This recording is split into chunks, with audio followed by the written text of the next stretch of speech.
And we are live. Welcome to Only the Real Movie Podcast. I'm Mike. With me, as always, is Lawrence. How's it going tonight, Lawrence? Going good, man. Awesome. You're going Trying to good. trying to get over a slight small cold, but that's not gonna hold me back.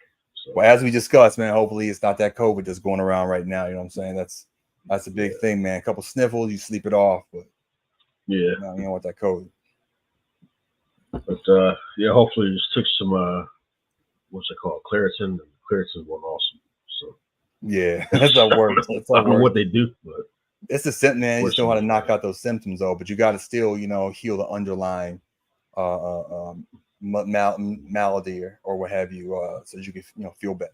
But yeah, that'll help it be more comfortable. But you gotta get that sleep, rest, and eat good, man, and get the strength back. So that's good. But all right, man. So for tonight, we got kind of the usual schedule. We are gonna start off with a couple stories and stuff that we talked about a few days ago. A little story I'm gonna retell that involves you, and then we're gonna go into reviews of movies that came out recently. That one of us saw, and then also some movies that either one of us has seen, but we both have seen at some point in time. And then lastly, we got a couple movies that maybe only one of us saw, and then we're going to talk about what's coming up next month. Now, the first story I want to talk about is just to go behind the curtain a little bit. We've only been doing this podcast for a few months, and through trial and error, one thing I realized is the best way for us to kind of try to see the same things and be on the same page is to talk back and forth over text when we watch movies, especially if they might be streaming. That way, like if you see something on streaming, I have plenty of time to watch it too, because I hate when like there's a whole bunch of movies that one of us saw, the other person didn't. I like it better when we both at least seen at some point all the movies, unless they're really new, because theater movies are expensive. We're both not going to get to every movie that comes out, every 30 days. So if one of us sees something in the theater, I think that's pretty good in general. And there's several. You actually only went to one theater movie this month. You went to two. We also saw some streaming movies. But this month, so now we got to the point where we're texting each other back and forth to see, okay, I watched this. I think I'm going to watch that. What have you been watching? So we get that dialogue. So one night about a week ago, you texted me and said that you had seen, I'm trying to remember, you had seen two movies. One of them, I can't remember what one of them was. Maybe you'll remember. And the other one was Trigger Warning on Netflix. Now, do you remember what the other movie was? I don't. Don't. Okay. Was it Beverly? No, it wasn't Beverly. You know what? I think it was. It was Axel F. That's right. So you see Axel F. There's another time you told me about two other ones, but yeah, this was Axel F. and it was Trigger Warning. And I say, well, those are streaming. I should be able to watch those. So I'll make a point of trying to see both of them. So this text happened whenever date happened. I said, okay, let me sit down here. I was curious about Trigger Warning. I've always had kind of a crush on Jessica Alba since back in like the Sin City and those kind of days way back when coming up. I think everybody she'd been fine for like her whole life. It's crazy, super unfair to other women. But she's tiny. Like one thing that when you see people in movies, you think they're on TV, you think they're all like 5'8", right? She's like 5'2" and weighed like 90 pounds. And she's tiny. And we see in real life or see her against other people, you realize like she's still pretty, but you realize she's actually a scale smaller than you realize. Like she's tiny. Like I'm 6'3", you're like 5'7", 5'8". Like we're pretty big dudes. And like she's a tiny little thing, and she's so pretty. But I remember when I realized how small she was, I was like, oh, I was a little disappointed to be honest, but she's still fine. Anyway, so I was like, I was curious about it. Had this goofy name Trigger Warning, which of course is a play on the kind of political stuff. But today, of course, has nothing to do with the movie. The movie is not about actual trigger warnings or anything like that. It's something vaguely to do with guns, but like all action movies do. So I guess that there's a little bit of meaning to it. And we will go a little bit into spoilers on Trigger Warning because it's terrible and there's no reason for us not to, because you shouldn't go see it or you shouldn't spend almost 2 hours watching it. It's not worth your time. But that's the thing. So I turn on the movie. So okay, let me watch a little bit of Trigger Warning. Let's see what we're talking about. Turn the movie on. The opening scene is it's I think in a foreign country like Iraq or Kandahar or some such. And it's there's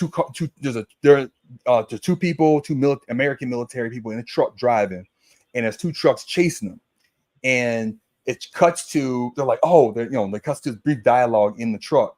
and then it cuts to like a shot right outside the window, and one of the people just not driving, like rolls the window down and then takes like an AR-15 and just kind of pokes it out the window, like, all right, I'm about to go shoot back. And it's just shot terribly. I said, as soon as I saw that, I kind of paused it and I called you and I said, Lawrence, what have you got me watching?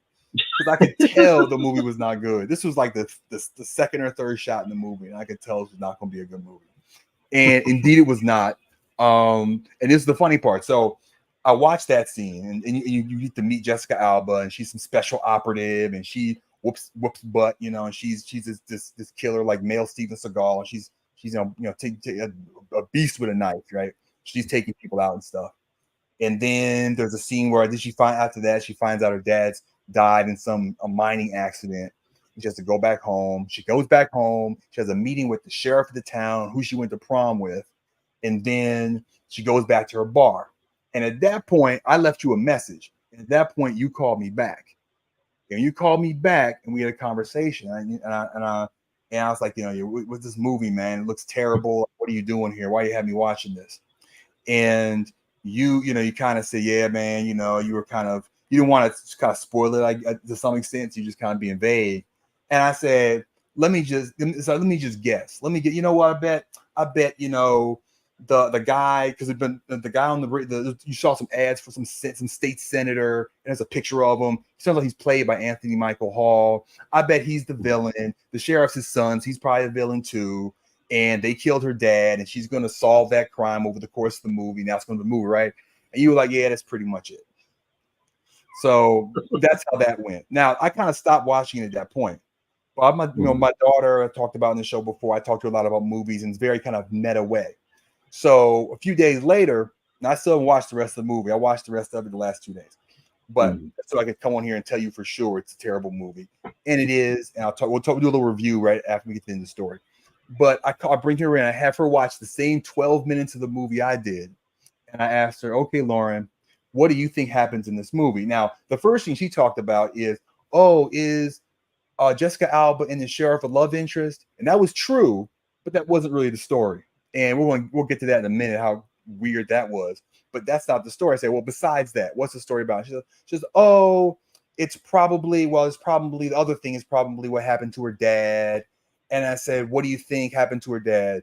It's probably that state sheriff guy. He's probably the bad guy. And this is my 15-year-old daughter.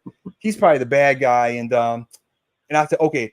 And this you asked me, and you told me this, but I wanted to ask her. You told me the sheriff actually was the one that did it, and when actually shot her father. So I said, well, Lauren, who do you think shot her father? She said, was it the sheriff? I said, yeah, that's right. It was the sheriff. So she just knew the whole. I mean, that's the kind of a story we're dealing with this movie. It's something that it's what I would call like a Lifetime action movie. That it's not terribly made. Like you can sit through it. Like it's not like, you know, I scale things from 1 to 10, and I'm watching this, I'm thinking this feels like a 1 because there's so many stupid things, but then I'm like, this is not that hard to sit through. So it's not, between 1s and 2s are either so bad they're funny, or they're just almost unbearable to sit through. It's not that bad.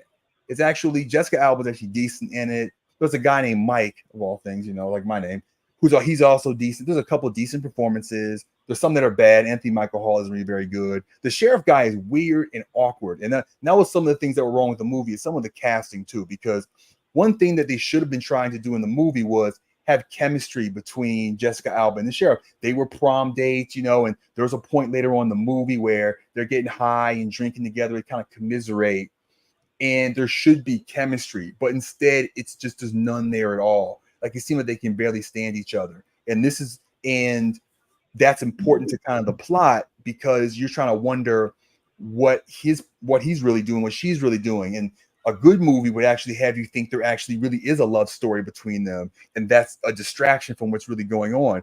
But in this one, you never really get that feeling. It always seems like he's weird and awkward, and probably isn't a guy she should trust. Instead, it should be somebody that, like, that's her ally. They also have this black dude who plays like her assistant, like in the military, and he's her ally. But by having him, it kind of puts the sheriff not being able to be the ally, because she's got the black dude to help her, but for plot reasons. But by doing that, CIA agent on Earth. Which one? Would you say that? The black dude.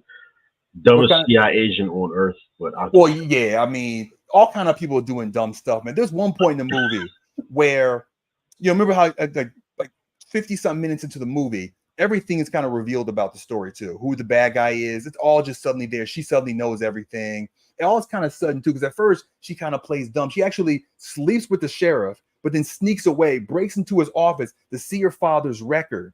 And her father hasn't been cremated yet. Sneaks in, her father hasn't seen her record. She breaks in, it's like she doesn't trust him. Looks at the records, takes photos, which I don't think she ever references again in the movie. She takes photos of them. I don't think she uses those photos anywhere. Then she goes into the room where her father's body is. I remember talking to you saying, if he's a body and he was shot, there'd be a bullet wound, right? And so, I mean, obviously probably forged the any kind of reports, but obviously she doesn't trust them. So she goes in there with her father's body and she mourns him. But I'm like, if you're suspicious, why don't you go and look at the body? It's right there in front of you. Instead, she lets them cremate him. They show the funeral, and then she's still suspicious after. I'm like, well, why did you do that? Why did you steal? You obviously didn't trust the guy. Why did you steal the thing? Break into his office, break into the sheriff's office, and then go in those records and do all that, and then not even check his body to see if it's really a cave-in, because, or they said he ate a grenade. If you eat a grenade, it rips you to shreds, man. And then it's called a cave-in. His body wouldn't be a whole body. She come in there expect to see some bits, but it's not bits. It's a whole solid body under a sheet. Like a cave-in, like you wouldn't look and check to see, why would you trust the coroner's report if you break into his office? So that was kind of weird. But then 15 minutes later, it's all revealed. And again, this is just a little more than halfway through the movie. It's all revealed. They're torturing her. She tells the black dude, the CIA black dude on the phone, it's the senator. He's a bad guy. She says this before they hang up the phone. He later shows up like, hey, where's Parker at? Like, didn't you hear what she said on the phone? Like, so he does that. She breaks free. She disables both of the other two brothers who are the cohorts of the main guy of the senator. The main guy actually is one of the sons, and the other two are just kind of doofuses that let the son do bad stuff and just kind of let him go and just kind of cover up for him. They get them. She has the state senator, shoots him in the shoulder, and then starts carrying him out. And I'm thinking right there, those are the three guys.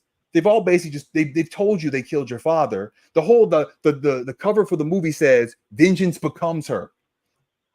I'm like, okay, so now she's going to shoot all of them, right? And the movie's over.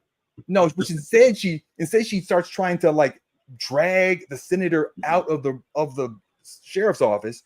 Another sheriff shows up, and I'm thinking, so wait, these other people were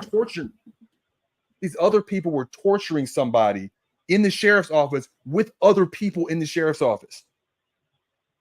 That doesn't make it. So anyway, while she's dealing with that guy, the senator gets away. That's why this is like was like all written in one draft, And so the senator gets away, and then she has to then go and run away. Now she's on the run for the police. So it's not like, oh, well, I don't want to shoot everybody because now I'll be on the run for the police. Later on, she eventually shoots everybody. So why didn't you just shoot him right then? Why, she almost gets herself killed. She's apparently really hurt from being beat up, which is weird. Like usually action movies, you take more damage. She gets shot later in the movie. Again, because she's not looking behind herself, she's retreating, but she's just looking forward, and someone jumps behind her and shoots her. Like, why aren't you checking your six? Like, again, this is just basic, military stuff. She's not checking her six, and she gets shot. She has that gunshot wound for like a half hour in the movie. This movie, she gets punched in the ribs, and it's like she's about to die. So I don't know what's going on there, but it's a mess. All I can say is, it's not unpleasant to watch. There are actually 2 or 3 decent action scenes in it. Like there's a scene where she beats up a bunch of dudes in like a pet store or something. That's kind of cool. She has a fight in she's got a fight like inside of a cave. That's decent. So they've spent a lot of effort into decent choreography for the fight sequences. I gotta give them that. But there's tons of stuff that doesn't make sense. It's another microwave Netflix movie. And that's what I think these are. I think these are movies that are made in like 4 months. Like the script is written, they film it, they edit fast. These are like just another microwave Netflix movie. This one starring Jessica Alba. And, it's probably like a 3 for me. Like I would never watch it again, but it wasn't terribly unpleasant to sit through. But yeah, it's a mess, and it doesn't really, there is a lot of stuff where you're like, what's going, you're asking a lot of questions. And there's a whole different group that comes in the third act, a different set of antagonists that are really just, they're not even, there's only like 2 of them. It's like there's this other group that's going to come in and to complicate and actually when she finally gets to the senator at the end of the movie, he's tied up. So she actually kills an unarmed man. Like, why would you do that? Like, I don't know why you're writing the movie this way. He actually was armed before. She disarmed him before. That's closer to self-defense. She comes in the room, asks the guy, "Hey, what's going on with my dad? Tell me the truth." And then she killed. We don't even know for sure, but she kills everybody else. Why is she gonna leave him alive? But he's tied up because the other guys get mad at the people who killed her dad, and they're fighting two different fronts. So it's just that's kind of convoluted, and so it's one of those microwave Netflix movies that you can sit through it once and like browse on your phone if you want to, but you're not really gonna want to, pick this movie. Let's have a movie night and watch Trigger Warning. Like, don't do that. This is something to watch while you're doing something else at most. If you just really like action movies, then you can watch it in the background and just watch for the action scenes. Everything else, don't bother to keep track of who's that person. Don't worry about it. Just keep watching until she fights the next person. Don't worry about why she doing that. Like, why are they in bed together? Don't worry about it. Just wait till the next action scene. Just let it go. Just let it wind. That's my rant about Trigger Warning, man. What was your experience with it? Did your wife suffer with you as well, or was it just you? No, it was just me. Just you. I'll say one good thing about the movie. Like you were saying, Jessica Alba's real pretty. She's good looking. She's nice to look at. And I think she's decent actress. Like, she's decent. She's not bad. It's not, and there's some decent lines. It's not all just some bad lines. And some decent lines get squashed by like the way it's filmed or the way they edited it or something. There's some decent lines. So I mean, there's little nuggets there. It's not total trash. It's just not very good. It's just and I think it's funny. I think she actually gets better looking with age. That's what's funny about it. But it's like they're trying to make her a big action, Rambo, Chuck Norris type thing going on here. And I don't know if that's what the director was going for, but it just doesn't. I think so. Yeah, it's not working. I mean, I know she did. She did. Back in the day, Dark Angel. Yeah, but that was built for TV, and this is when you're doing a film. Well, I mean, even Netflix, you got to be bigger. There's got to be more put into it. Some of the, like you're saying, some of the action scenes are good, but really, I have a hard time buying her beating up these big bodybuilder looking dudes. I mean, you leave the window open and she might blow away. So she's not. The scene where they have her handcuffed up and they're beating her up, she's so tiny. I'm like, he could like punch her, go and cave in her chest or something, man. Like, she's tiny. Like, that's something. Because the thing is, everything is worse in real life than the movies. You get hit in the chest or the gut once or twice, it can kill you. Like, you can break stuff inside of there. It's not, you can break ribs from a single punch. So that was one of those places where you see how small she is too. And that's like, oh man, like she's acting like, oh, she's tough. And then as soon as she leaves, I said, she's acting like she's dying from the punches. But when what's funny about the scene, she gives away her evidence. Because remember, she said her dad put cameras in it. I didn't quite understand why she did that. Like, I felt like they just did that. Like, this works, Why are you telling them that? Should you like hold on to that? I mean, I mean, it's just a lot of things. It's just, it's so much that you don't feel like sifting through it. It's just because, like you're saying, from the first scene, it's funny, when it's going to be a bad movie. Yeah. And it's like the first thought I got was that maybe they didn't have enough money to do this scene. It's just cars in the desert. They're just driving. They just found a spot in Nevada or Arizona or something they can just drive the cars on. It's like, would you be driving? Does it make sense to just drive through the desert? I don't know. But it was odd. It was an odd, like, it was very plain kind of terrain. It wasn't a lot going on there. But I didn't understand.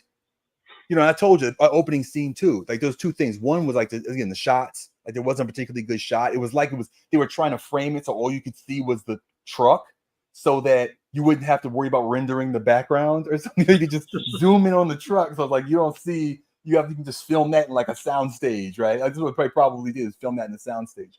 But you can't. It's noticeable now when you filmmake and you have to take those cheap moves for it. It's noticeable. There's other shots that aren't that bad. There's some good scenes that are lit. It's funny, this movie poster. There's some lighting in that looks like that. That looks like very foreboding, and there's some stuff that's filmed well in it. Yeah, it's a good poster. There's some shots that are filmed well, but then there's other ones like that they're just not up to the task. Like, it's just us.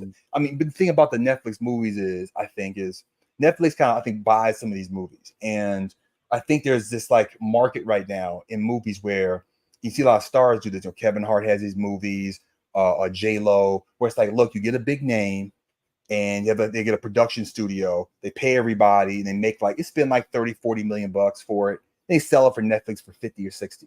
They make a cool 10-20 million. Just like that. And it's like, it's easy. And the movies will be decent, half decent. They're not like trash, but you can tell it's a tight budget. Like they're not auteurs. They're not sitting there saying it's got to be the right way. Like these are not Ridley Scott's or Christopher Nolan's. These are just folks that are like, and you looked it up, but like the person's second movie they'd ever made. The first one was something totally different. Screenwriters are probably relatively novice screenwriters. Although the story was kind of good. This is the kind of movie that you give it some rewrites, it could have actually been a good movie. It could have made actual sense. But instead, you just kind of glue things together at the edges and just say, who cares? You know, just get it filmed. They turn out a lot of cookie cutter movies. Yeah, I mean, they're like fast food movies. Yeah, I like calling them microwave. Like they cook really fast. They start it, it's done in some odd months. Where there are movies that we revere, a lot of those. I mean, I think The Shining, they filmed it for over a year, just filming. Not to mention editing, however long it took to write it, and all that stuff. That's a long process. These Netflix movies, man, I think they pump them out, you know. And I think this thing was probably conceived less than 12 months ago, and it's already kind of. I mean, never know, but it seems like it was cooked up and released fairly quickly. So. Like a lot of those, like Atlas or you know, some of these other the Mother, two of the J-Lo movies, or that heist movie that Kevin Hart did. What was it, Grab, or some single word movie title? It was called like Take or Grab or The Bank, or I don't know. The Bank is actually Jason Statham movie, but it was one of those kind of little simple names. But yeah, it's one of those kind of movies. They're not all like that, but you do have to be careful with Netflix movies. Now, Axel F, which we'll talk about a bit later, seems like a little more care was taken in it. But as I said, we'll talk about that a little bit later. Anything else you want to say about trigger warning? Can go on to the next topic. Yeah, we'll go next topic. I don't recommend it, even if you are sitting at home. Maybe if you have a hard time sleeping or something, you put it on and but no, it's nothing much here.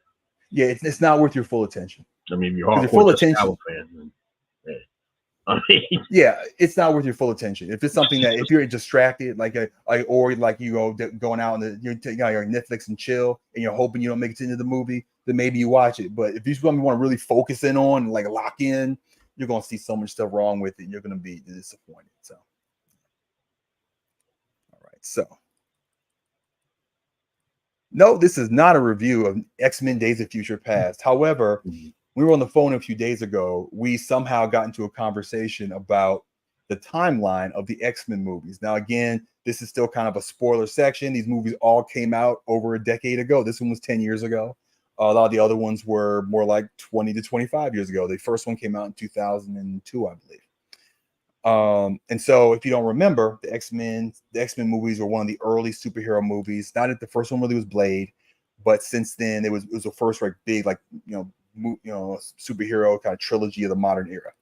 And it started with X-Men, then X2, and then X-Men: The Last Stand, which famously kind of fumbled the story. In that one, they tried to do the Dark Phoenix saga, but it was very poorly done. They killed off a whole bunch of people, including Cyclops. And importantly, Professor Xavier. It was critically bombed on by everybody. It's one of the worst 100 movies I've ever seen. And I think that's pretty easy to say that. And after that, they kind of went a different direction. So they started making the X-Men Origins movies. So they're supposed to make a bunch of them. They made X-Men Origins Wolverine, but that one didn't do very well. And they canceled. They were going to do a follow-up to that and ended up canceling it. But at the same time, this up-and-coming filmmaker named Matthew Vaughn, who I think by then had done those movies, the Kingsman. I think it was a guy who made the Kingsman movies. But anyway, Matthew Vaughn says, okay, give me a shot at the X-Men. He makes X-Men First Class, which is almost like a reboot. Stars dude from Wanted with the bending bullets, James McAvoy as a young Xavier, and Michael Fassbender as a young Magneto. And they did that movie actually went very well. I didn't actually like it as much as some people did, but it was a quality, well-made movie, and kind of used some of the material, I think, from the scrapped Magneto origin story. It had some of his origin in there with it as part of the story. And so they did that. Then they still had the Wolverine series. So they decided to try it again. They got James Mangold, I believe, did the second one and the third one. Did that one. So he did the Wolverine, which took Wolverine to Japan and had him, do some of the stuff with some of the solo Wolverine comics, stuff involving Yukio and Silver Samurai. Yes, right, Silver Samurai, some of that stuff. It came out better. People liked it. It did well. And as a bonus, because apparently I think in pre-production, this movie was starting, X-Men Days of Future Past. And X-Men Days of Future Past, because it was they were starting it up and thinking they were going to bring back Professor Xavier, played by Patrick Stewart from the trilogy, and Sir Ian McKellen as Magneto from the trilogy. They decided to throw in a teaser where Wolverine, for some reason, walking through an airport, gets confronted by first Magneto, and he pulls his claws out and says, "I'm gonna tear you, try to kill you." And Magneto's like, "Man, you made of metal. You can't hurt me." And then Xavier, but Wolverine's like, "Well, why are you, bringing me this smoke?" And then Xavier rolls up and says, "We need your help." And that's their teaser into this movie. So then this movie happens, and this movie's really great, and I won't tell you all the details of it, but ultimately it undoes X3, and that's kind of the payoff to the movie. And we got into a discussion because I was wondering, I had watched this movie in a long time, and we were wondering, like, how does this movie really fit in with the trilogy? Because use that teaser as an example, that means that because this movie, the beginning, when this movie opens, the Sentinels have kind of taken over the world, and you have the next generation of X-Men losing a war with the Sentinels. And I was like, well, we were just the last movie this is apparently a sequel to. We were just in Japan, and there were no Sentinels. Didn't seem like the world was about to end. I mean, it's pretty dystopian. Once you get, everybody, they have Bishop with the M drawn on his face. Everything is dystopian and all messed up. And you're like, well, that didn't seem like what we just came from. But it would have. But if that's the case, it had to be that in that what I was calling an alternate reality must have been the alternate timeline of Days of Future Past. The Wolverine also took place in. But I remember that wasn't the impression I had from watching the Wolverine. I thought it was part of, the original trilogy in that universe. Mm-hmm. Well, one thing Lawrence pointed out to me, I don't remember, is people behind the people behind Days of Future Past said, forget about the fact that Xavier died in X3.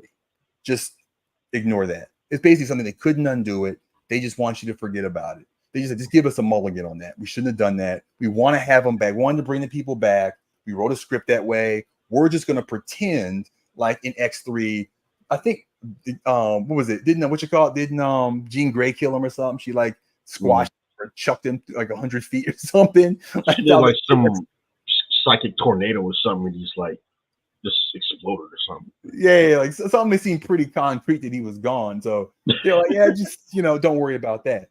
And so what we ultimately came to is that actually the universe that the Sentinels eventually take over in is the same universe as the original trilogy, but time occurs between they didn't pick up Wolverine from the airport. In the next scene, they're in this dystopian future. There's time that passes, and in fact, they have Wolverine with grays in his temples. The show, and I think Storm I think all her hair is white, so you can't really tell with him. But I think they're trying to say this is like, they don't give a year for when. I think I'm trying to remember, they give a year. I think they actually says 10 years later. I think they say it's 2023 in the movie, but it's later on. So the idea is that they recruit Wolverine because trouble is brewing. Trouble arrives, but they're losing the war. So we're seeing the end of the battle. At the end of the Wolverine was the beginning of the conflict between the X-Men with Magneto and the Sentinels. And in the beginning of Days of Future Past is the end of that war, and they're losing it. And so they have to take extreme measures. That's what that movie's about. I don't want to say anything more about this one, because if you haven't seen it, I think it's the best X-Men movie of all of them that have been made, except maybe Logan. It's this versus Logan. And I think at this point, and Deadpool has its own things. I wouldn't compare those. But among the actual X-Men universe stuff, it's them. Because it's funny, there's a different Colossus. I forgot. They cast Colossus in this movie and I think he comes back for 1 or 2 of the next ones, and then some other dude, and they recast Colossus for the Deadpool movies. So Deadpool is kind of its own universe. It's not really these. But it's funny. I think he first appeared in X2 as Colossus. Oh, they bring that guy. You think they might have brought that guy back? I think so, because remember he was the guy who he beat up some of the guard when they invaded the mansion. He took some of the kids like behind a wall or something. Yeah, but it's the same actor because as I said they used a different actor for Days of Future Past and I think the one after Apocalypse. Mm-hmm. Yeah, I want to say it's the same actor, but I'm curious. I might have that DVD somewhere. I'm not sure. I remember seeing that in the theater and people were cheering when they realized it was Colossus. Yeah, the mansion scene is one of the highlights of X2. X2 aged a bit, but I remember it was a big jump up from the first X-Men when it first came out. Like it was like, man, this is really good because there had been no Avengers. It was like the bomb. It was like the best superhero movie for a while. Actually, like you were saying, man, the only X-Men movie I actually liked, X2, Days of Future Past, and Logan. The rest of them, I'm just the Wolverine was decent. I could look at that 2 or 3 times, but rest of them, I'm just X-Men First Class is okay, but it's not rewatchable. You know, it's good for the first time. I'm like, do I want to see that again? Maybe. See, if I was doing a tier, the top tier would just be Logan and Days of Future Past, probably. Then the next tier would probably be X2 and First Class, probably X2 and First Class, and then the next tier, and then X2 First Class, X2 and First Class, and then the Wolverine might get like its own tier. It's not quite as good as those two, but it's better than anything else. And then the tier below that is Apocalypse and Dark Phoenix. I'll say this, Then the tier below that's Apocalypse, Dark Phoenix. What was it? The first X-Men and Wolverine and the Wolverine one. These are all like mixed bag. There's good stuff, there's bad stuff, and then the very bottom is 3. So 3 is the only one I don't like. I enjoyed, I think, every X-Men movie, at least some, the first time I saw them, except X3. X3 I watched once. I'm like, this is horrible. This is a travesty of movie making. Then the next level is a bunch of mediocre stuff. That has good parts to it. You like some more than others, but they're all kind of mediocre. Then the Wolverine's right borderline. It's like, it's kind of good, but it's not that good.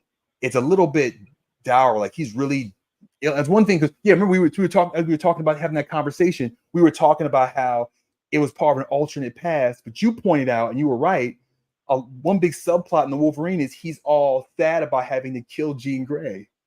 So that had to be the same that same thing as the trilogy, because that happened. He was mourning her from the trilogy, so it had to be the same universe. And so it is the same universe. You just have to ignore, except for the 5 minutes where Xavier's killed in a psychic tornado. That just didn't happen.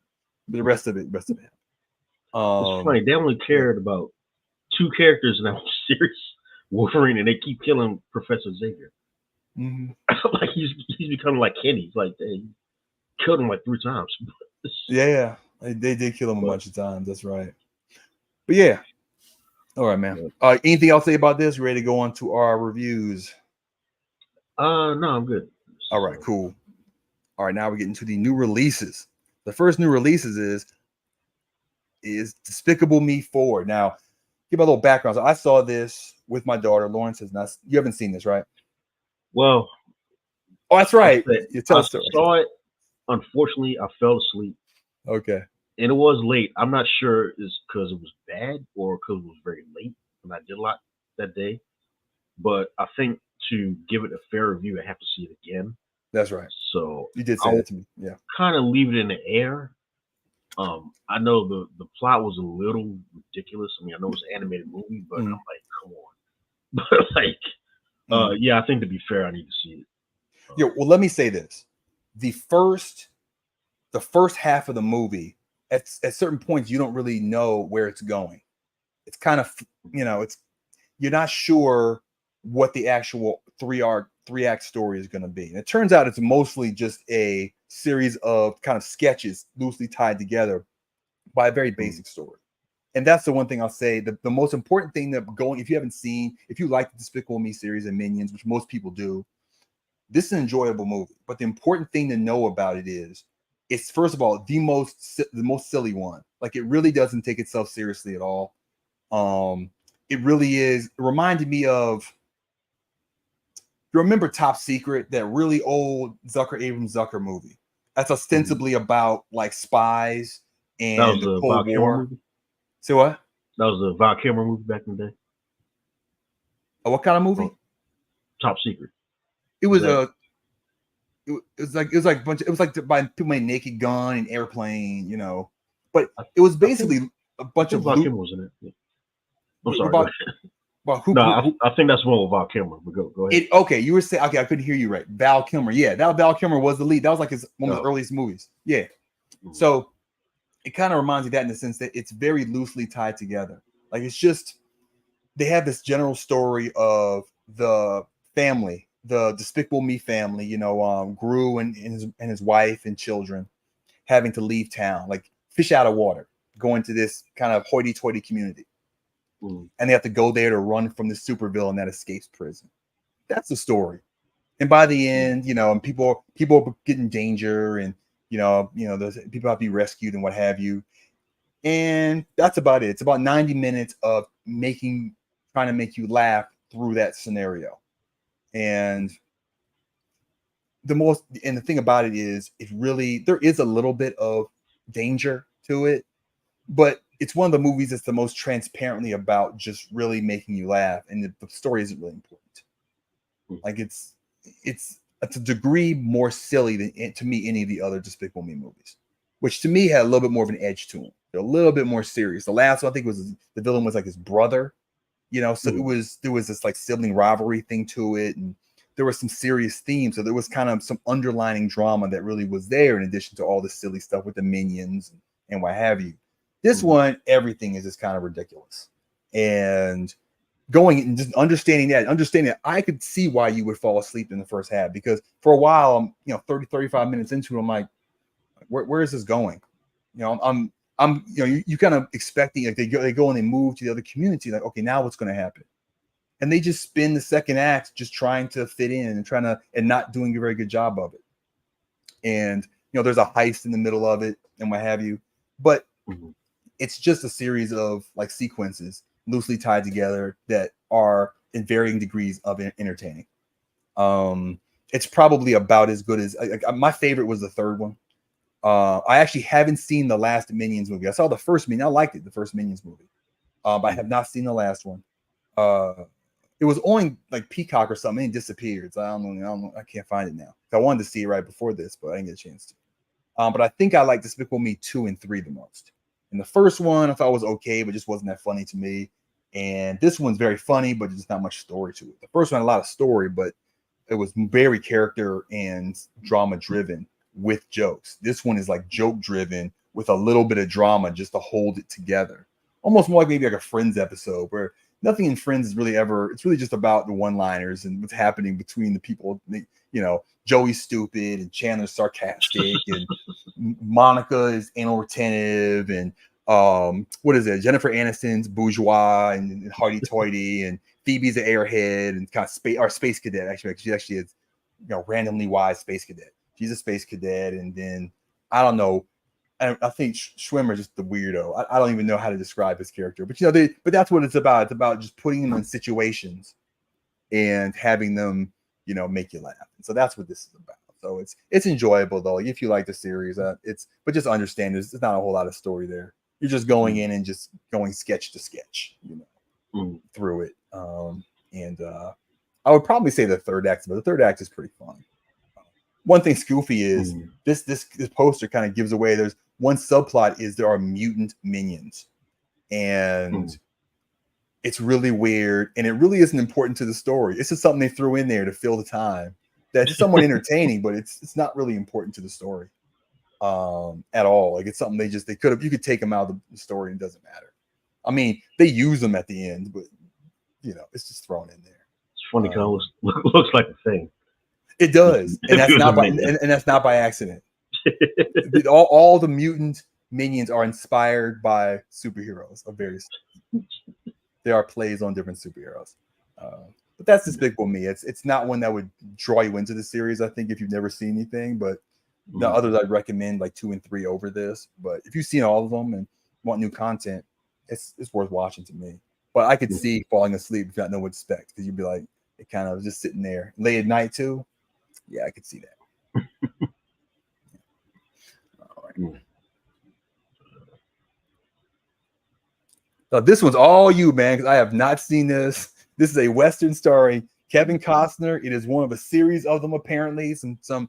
I guess I think you said to me it's 4 of them total that they're planning on doing. And there's some shooting and Western stuff and all kind of things like that. And tell us about this one, because I have not watched it. I've only seen the very generic trailer that they released for it. It didn't tell you anything about the actual story, just that there's a violence and crying and danger. It's just kind of focused on people trying to settle in these small towns. The town's named Horizon, and not to give away the whole story, but they're dealing with Apache Indians who are in dispute of the land, and the Apache Indians, let's say, that they don't negotiate. They just pick up the tomahawks and guns, and they don't negotiate. There's no they don't. We're not. Hey, let's have a conference. No, they just run through stuff. And it's basically just about one of Kevin Costner's epic westerns that I think he falls in love with. I think this is an experiment by him because it's in 4 parts.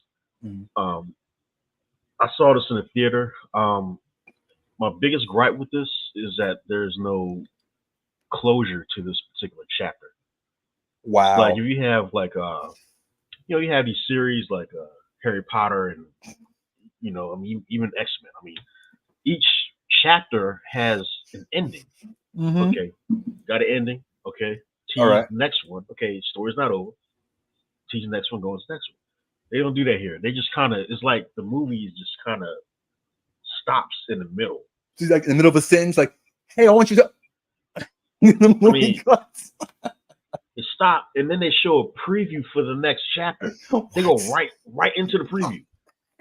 And everybody's like a TV show. Like, it's like we're watching Gunsmoke. Yeah, they're like, what's going on? Why they just? Oh, that's the next movie. It sounds like it's a non-movie. It sounds like a mini series that they just chopped up into 4 parts. And it just kind of showed it to you.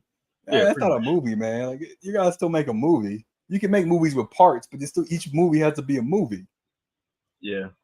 It'd be like at the end of Empire Strikes Back was like the middle. Like, oh, it's like Dagobah, I have to go help my friends. You must not help them. I have to go help them. You'll regret that. The end. Exactly. That's the end of the movie. So they end it, and then they just show Luke going to Dagobah and fighting Darth Vader, and they show clips of fighting. I mean, can we get some type of ending or closure to something? Yeah. They didn't do it. You yearn for the 3-act structure, and they won't give it to you. And I mean, the only disappointment is there are some good performances. In the movie. But again, it didn't go anywhere. It's like okay, you ended on some weird part of each story because like it's basically 4. I want to say 4 stories, basically in one, where they all like kind of meshing together. But it's like this. They stop on these weird notes on each story, and then they just go into preview for the second one. So the first 2 already filmed. I think the second chapter is November, I think. Yeah, they moved it out. It was going to be like, right now, but the first one didn't do too well. So they're like, let's give people the chance to find this movie, and then we'll try to play it in November. Yeah, but I think I talk about Netflix a lot, and I give them a lot of flack, but I think this would work better on streaming. Really. I mean, it sounds like a TV show. It sounds like it's like a mini series that they decided to try to release as 4 movies, like an 8-hour mini series as 4 movies. That's what that sounds like with serial stuff. You have scenes and different storylines are going to run through all 4 movies. That's not a movie. That's a mini series, and we expect that to different. Because the thing about TV shows is The reason why you have miniseries because you can watch 1 hour and then come back later. See, a movie, it puts you in a theater and it concentrates your attention on the screen the whole time. And good movies command your attention. They give you drama in every scene. They give you resolution. They give you arcs because you need that. You can cheat with that some with TV shows where you're looking at your phone and you're, maybe eating dinner, you're doing other stuff, you're talking. It's different things going on. There's different expectations for TV. Movies are like the most concentrated form of like, linear entertainment of like, it's that's why you tend to have the 3-act structure. While when they teach you how to write screenwrite, it's every scene has its own structure, has its own arc, because that's the attention it commands. TV shows all the time, they'll just have exposition scenes where people just spout information to each other and then the scene ends. You don't see that movie. Not good movies don't do that. Good movies, every scene has conflict. Every scene has, shifting emotional stuff, shifting, perspectives, and you have shifting a lot of things. You've changed constantly and a lot of attention to detail. When TV, you don't have to do that. And so this seems more like a serial that they just tried to release in movie form. And like, I wouldn't expect that to do well. I expect people to come out of theater and be like, this was trash. And even though it might be a good overall 8-hour story, you don't expect to watch an 8-hour story in 2-hour parts. 12 hours. Especially 12 hours. So this movie's 3 hours long? Yep. Dang. With no resolution. You watched a 3-hour movie with no resolution. Pretty much, yeah. That's like a crime, man. That's like they're robbing people. It's one of these epics. I mean, don't get me wrong. I love Kevin Costner, but sometimes you must go watch Horizon. He does Saga. Long epics. It's like, okay, we got Dances with Wolves, which was great. The Postman, which was terrible, and then Wild Earth. Wild Earth kind of depends on what day it is, but it was released after Tombstone, so you're kind of okay. Why am I watching this long movie after Tombstone, which was an awesome movie?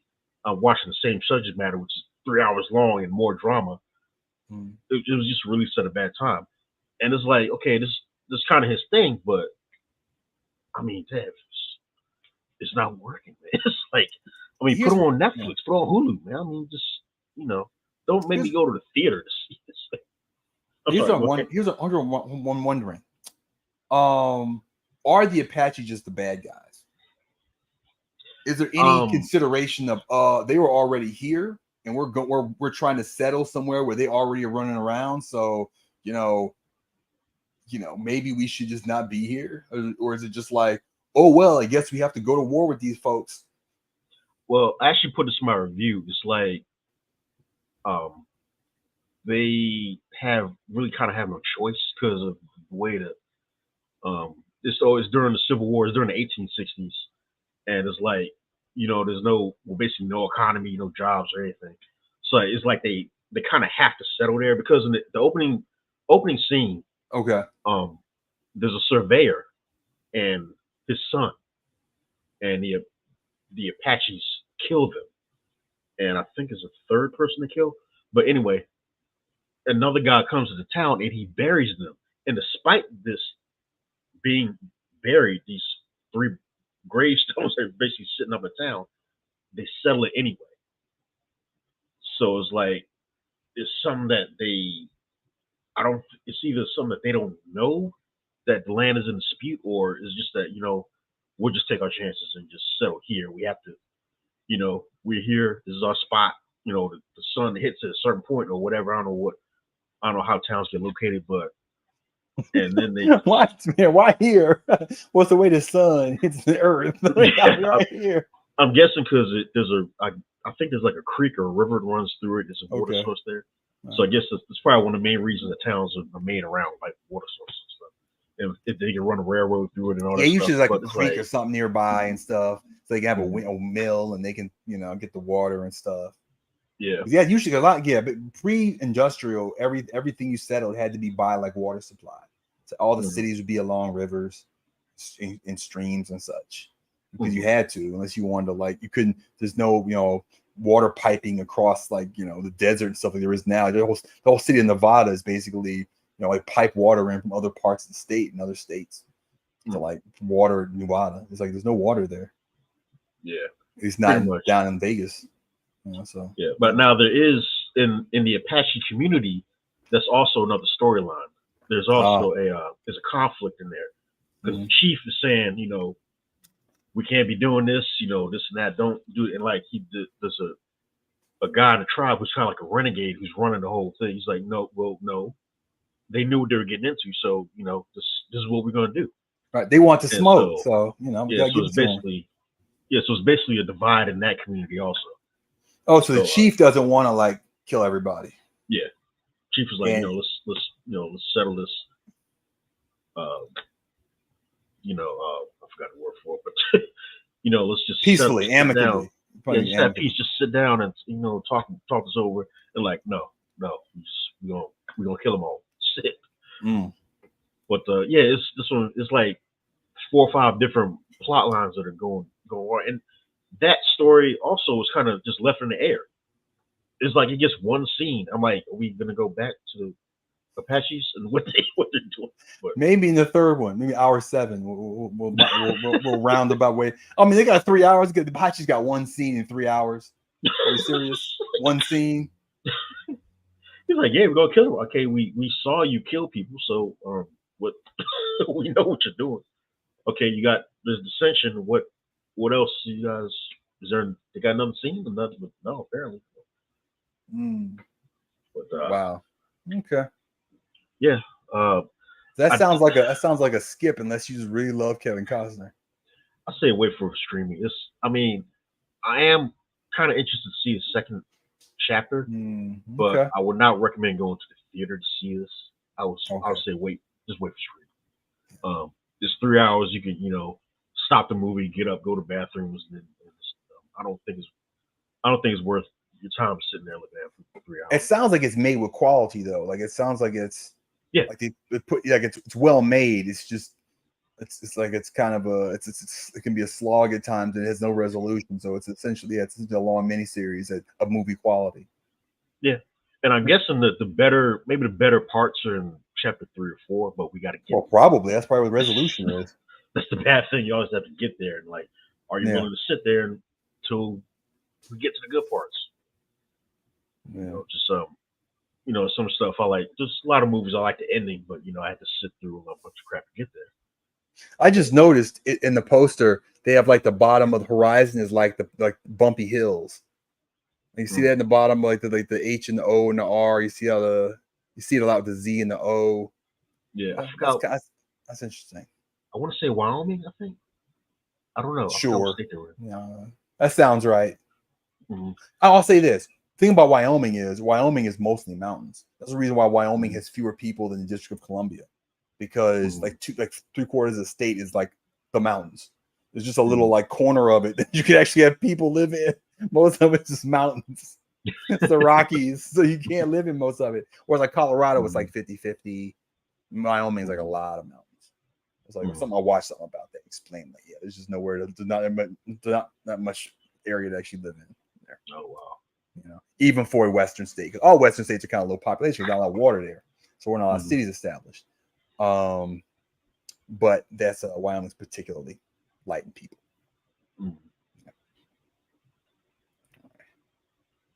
So this is interesting. So I want to say that you actually watched the sequel before I watched this. So I watched this, and we both watched this in the last 2 weeks.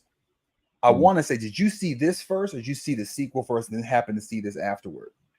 They had this for sale on Fandango, so I bought it and looked at it before I saw Twisters. Oh, okay. So, I think I probably saw it before too. I think I saw it. I think you told, or at least you told me about it after I'd seen it. By the time you told me you saw it, I'd already seen it too. Yeah, I didn't think you'd seen it. Like I saw it and say, well, he'll talk about the new one. So yeah, you just didn't tell me. So you probably saw it first. Okay.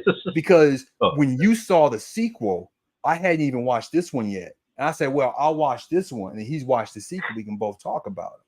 Then you're like, oh, I saw the first one too. Well, okay. Now I didn't really mind because I remember this came out in 1997. I remember liking it. And the basic story is you have the main characters are played by Bill Paxton, famously, the panic Marine from Aliens. Oh, we're all gonna die, that guy.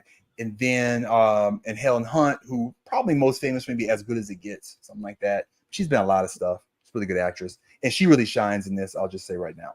So the main story is they were a couple before the movie, who were tornado chasers, and but at some point they went their separate ways. That happens before the movie starts, and as the movie opens, Bill Paxton's character is returning with a new woman that's his fiance in tow, and he wants to get his divorce finalized with Helen Hunt so that he can move forward. Now, at the same time, there was some device that he created with her to help learn about tornadoes. And the thrust of most of the movie is them trying to, he gets pulled into this whole adventure of trying to release this device. Carrie always plays an antagonist who has a competing device that he wants to try to launch into a release into a tornado to map them in order to get better warning signs. The main character to me actually is Helen Hunt. She's the one with the true dramatic motivation to want to map the tornadoes. And Bill Paxton's almost like a very elaborate subplot for her character. But having said that, I thought Helen Hunt was really good in it. Overall, I remember why I liked it. It ages a bit in some ways. It's written by Michael Crichton, the famous novelist, and I think his wife at the time. I think that was his second wife. I'm not sure. I think he was married twice. But it was written by them, and there are parts where it feels kind of amateurish in the writing. There's other parts that are good. Some parts that seem a little more amateurish in terms of writing. Philip Seymour Hoffman plays one of the other storm chasers, which was a pleasant surprise. And there are one or two other people too that I can't remember their names, but were also cameos. I thought, well, oh yeah, that's cool. That guy's in it too. But I still enjoy watching it. It's aged a bit, it's almost 30 years old. But it's still overall well-made movie. It was a director of Speed, Jan de Bont. It's a French name, hard to pronounce. They directed Speed. They were director of photography on Die Hard, and they did a good job, I think, with this, especially considering the technology at the time. There are a couple shots that don't work, but a lot of the shots do. And so, it's generally still watchable movie. It's definitely aged some, but I still really enjoyed it. As I said, Helen Hunt I thought was good. Bill Paxton, I was kind of underwhelmed by. I thought his performance was a bit uneven. Some of the scenes worked, other ones, his delivery of the character in those scenes didn't work quite as well. I think it's he hadn't done a lot of lead stuff at the time, and I think I'd seen him in some other stuff as a lead better than this one. But Helen Hunt really carried it. She was excellent. Mm-hmm. Yeah, I like this when it first came out, and the special effects were pretty good. Because they did pretty good research on storm chasing. Mm-hmm. Because the experiment that she was trying to make work was an actual experiment that they were trying to do in 1950s. I think it was called Dorothy, and they got the little Wizard of Oz thing with the little balls inside it. Yeah. It ultimately failed, but they kind of used that as one of the subplots, one of the bases of this film. Yeah, it's like that's like the outside kind of MacGuffin that's driving them is trying to successfully deploy it. That's like the thing they're like. That's like the the thing they're chasing in the movie to do, trying to accomplish. The outside important, like a lot of movies is what people need on the inside and what they need on the outside. What they need on the outside in this movie is deploying Dorothy successfully, and ideally before Carrie always deploys his version of Dorothy. Mm-hmm. Yeah. But the funny thing about it is that every time they have a run-in with the tornado and it like passes by them or go over or whatever, it dissipates. And that's kind of weird. It's like it's been like 2 or 3 minutes running from the tornado, and like they stop like under a bridge or grab a tree or something, and then like the tornado go over them, and then like 10 seconds later it's gone. That's true. It did seem to dissipate right over, like it knew, like I got to you. Like it was like a guided missile, and once it got to them, whether it killed them or not, it's like, okay, I'm done. It never seemed to just go away. You're right. It never seemed to like come and just keep on going. Instead, it would come there, stop, and be like, okay, you survived. You defeated level 2. Like it just didn't go away. You just gotta stay where it was. Like, yeah, that's true. That's true. Yeah, but the only thing is, it's a good movie, but not a classic. Nah, it's not that. I think it's aged. I think it was good when it came out. Now it's still kind of borderline good, but the first act too is particularly clumsy. Once the movie really gets going, it's pretty good. but the first act is kind of clumsy. And it's kind of takes a little bit to get going, and it's a lot of like, as in kind of really relatively novice screenwriting. It's kind of clumsy the way it gets you into the story, and it's like, oh, it's kind of you can tell the movie is doing things a certain way to get where it wants to go, and it kind of feels very not that forced is the right word, but anyway, it's the first act is kind of, to me, the weakest aspect of it.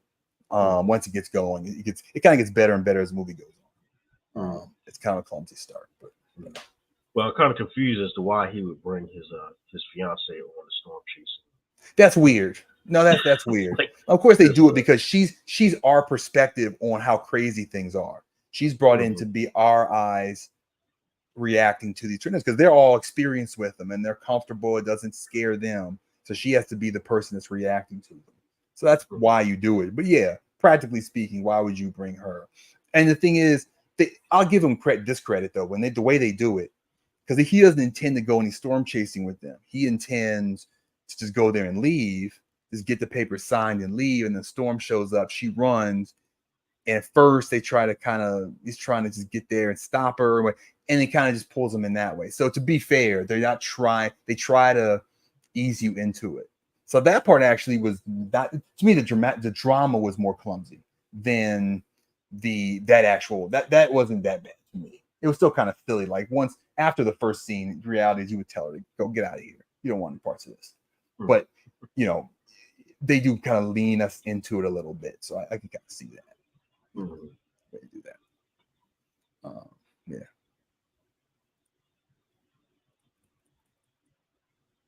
And this movie, which seems like a sequel just because they use the same lettering as the same types of letters, but otherwise doesn't outwardly seem to have anything to do with the previous movie, except it's kind of about the same thing.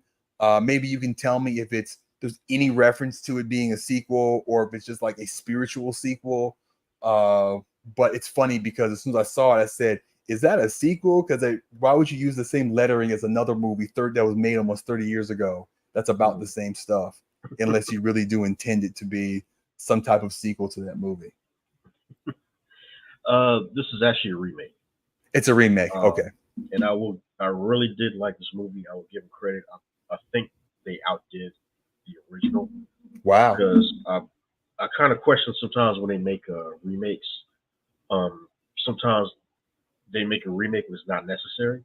And I think movies that are to be remade or to update them. Yeah. I mean, whether it's special effects or story wise or whatever. I think they kind of brought this in the 21st century. I think they outdid them. The first one isn't so good that you can't remake it. It's not Total Recall. Yeah. Trying to remake Total Recall is like asking for trouble. It's just too unique. And or trying to remake, like they try to remake RoboCop 2. That's a terrible idea. I referenced Total Recall in my review for this. Yeah, those are just bad movies because they're both classics. Even though they have their flaws, they're both classics. Like the way they are, their nature, the director's style in which they were done. Like it's just like you're asking for trouble by doing. I mean, you can try, but those are tough. Whereas the Twister, the first one, as good as it is, it's just kind of a standard Hollywood movie. It's not the director and the writers. They didn't make something that was like super special in any particular way. It wasn't endeared in the hearts of millions. It was just a movie about people chasing, about two strange, people who care about each other who happen to also be chasing tornadoes. So yeah, that's much better fodder for remaking. It's just funny to use the same, what you call it. So I'll have to tell my daughter because I pointed out to her too, and she had to call it the sequel nobody asked for. Because nobody did. I'm surprised it's done well though, but that's this power of word of mouth that it's it's a quality movie. So it looks like it's actually doing pretty well. But yeah, they made some changes to the story. They're not married, actually, or not divorced, rather. Oh, okay. They actually never met each other. Interesting. She, at the beginning, it kind of starts out like the first one. She's trying to make this experiment, which was the equivalent to the Dorothy experiment in the first one, and sure. Basically, all of her friends are killed. They chase a tornado, and it turns into an F5, and 3 of her friends are killed. And the funny thing when I first saw that, I'm kind of glad that they killed one misconception because I don't know if you saw the video. There's a video on YouTube where there's a tornado coming and these people hide under an underpass, and people are saying is like you don't do that. Yeah, Like it'll collapse on you. yeah, even though the people were safe, but they're saying like this one of the things we never do, and they actually did this, and someone actually says that no, we shouldn't go under an underpass, but they do it, and people die. But she's she's traumatized by that one event, and 5 years later, a friend of her asked her to help him with the. He has a company, a weather company, where they're trying to test out this new technology to be able to predict tornadoes. He's kind of like Carrie Ills from the first film, but he's actually a friend of hers. So like he wants to test out this new technology, and she goes out. She starts storm chasing again, and Glenn Powell, who's really good. I mean, he's always typecast in everything I see him in now, but he does pretty well in this film. Wasn't sure about him because he hasn't come across as particularly charismatic to me. Oh really? I mean, he's okay, but like he's just kind of there. Like he can play characters, but as somebody to root for, I've never seen him like that a lot. He's always playing that kind of cocky, cowboy type of personality. Yeah, but it works here, and like some of the technology that I don't know if it's actual technology they're doing now, but the technology for storm chasing is actually updated for this film, and they do a little better in showing the danger of storm chasing in this film than they did in the original one. There's something it's something that's exhilarating and dangerous at the same time, and they actually help out communities that that are eaten up by the tornado and stuff. Yeah, and that's one aspect we didn't see. They in the last one I think her mother's house was all messed up and they went in to save her. But they in this one is like these towns are messed up by these tornadoes, and the storm chasers will actually go out and help. So they're like, okay, this is a really cool thing to do as our occupation, but at the same time, this is something to be very dangerous, and let's help out the people that these storms mess up. And I won't give it away, but like everyone is not, their motivations aren't put up front. Sure. At the beginning, they're like her friend who brought her back in storm chasing. He has kind of like an ulterior motive. Sure. We'll leave that for people who want to see the film. Yeah, I'm probably gonna check it out this month. That's one of the ones actually I'm gonna try to catch in theaters before it leaves, since you said it's good and it's doing well enough. It should be around for a week or two more. I might catch something this weekend. Actually, we'll see. Yeah, I was surprised, but the timing of the release. I mean, it was a week before Deadpool and Wolverine. I'm like, how they're trying to squeeze it in there. I think everybody else was scared. They're like, we'll just go ahead and do it. Yeah, because they spent like estimated, I think, like $200 million. So dang, they gotta do at least $400 million. Yeah. So I'm like, damn. I don't know. Maybe they should have waited then, man. That's a lot of money. If you're trying to make $300 or $400 million, maybe they should have like kind of chose another date. But yeah, movies are such a gamble now. I don't see how you do that nowadays. Movies are such a gamble. I don't know how you spend $200 million on a remake of Twister. I don't get that logic. I mean, you can do it. It might work out for them, but yeah. But wish them the best. It's a good movie. I just think maybe they could have timed it a little better with the release, but otherwise it's pretty good. I don't really have a lot of gripes with it. Okay. All right, yeah, man. I think I'm probably check it out this month. All right, here's the other Netflix release of The Hills Cop, Axel F. We're back in the trend of not naming putting numbers on sequels. It's funny because that's something that actually has been mostly the case for the last 25 years. Like that was something that kind of became taboo back in the 90s. And so all the Harry Potter movies, none of them have numbers on them. You'll do part 1 and part 2, but most Saw did it some, but then Saw stopped doing it after a certain number. Like movies usually stop doing it after a certain point if they ever start. I think that might be the horror movie effect because it was like Friday 13th part 12, and I was like, especially when you oh, part. another one. Especially when you use the word part. Like it's different. Just say Saw 2, Saw 3. When you're saying part, you're implying it's all one giant story. You just keep on adding on to. So part 7, part 8 sounds sillier to me than just 8. 8 just means the 8th movie about the same subject. Like, that's fine. You get, Saw 12. I don't care. But part 12? Yeah, it sounds like you're playing all 12 of them at once. It's like, Yeah, it's 12-part saga. The 12-part saga. That's right. The 12-part. They are making 11. It's coming out next year. Wow. Because 10 did really well. 10 was like a soft reboot, so they're redoing that. But let's talk about Axel F. That's what we're supposed to be doing. So Axel F is the 4th Beverly Hills Cop movie. As I discussed with you previously, Beverly Hills Cop 3 is in continuity. And apparently all the movies happened the years that they happened in that they were released. So the first movie came out in 1984, I guess, and it happened in 1984. The second one came out in 87. It happened in 1987. Third one in 94. It happened in 94. Now this one in 2024 happened in 2024. So they established that in the story. Unfortunately, apparently the pilot for Beverly Hills Cop, the TV show, is not canon since he only has one child, and it's not that dude that was in the pilot. So he is definitely not canon. Yeah, Brandon Jackson. Yeah. Brandon Jackson is not canon. I'm glad he dropped. Go ahead. I was going to say I actually watched some interviews of him on YouTube. For some reason, I think YouTube figured out I was interested in this movie or something, started feeding me stuff about this movie.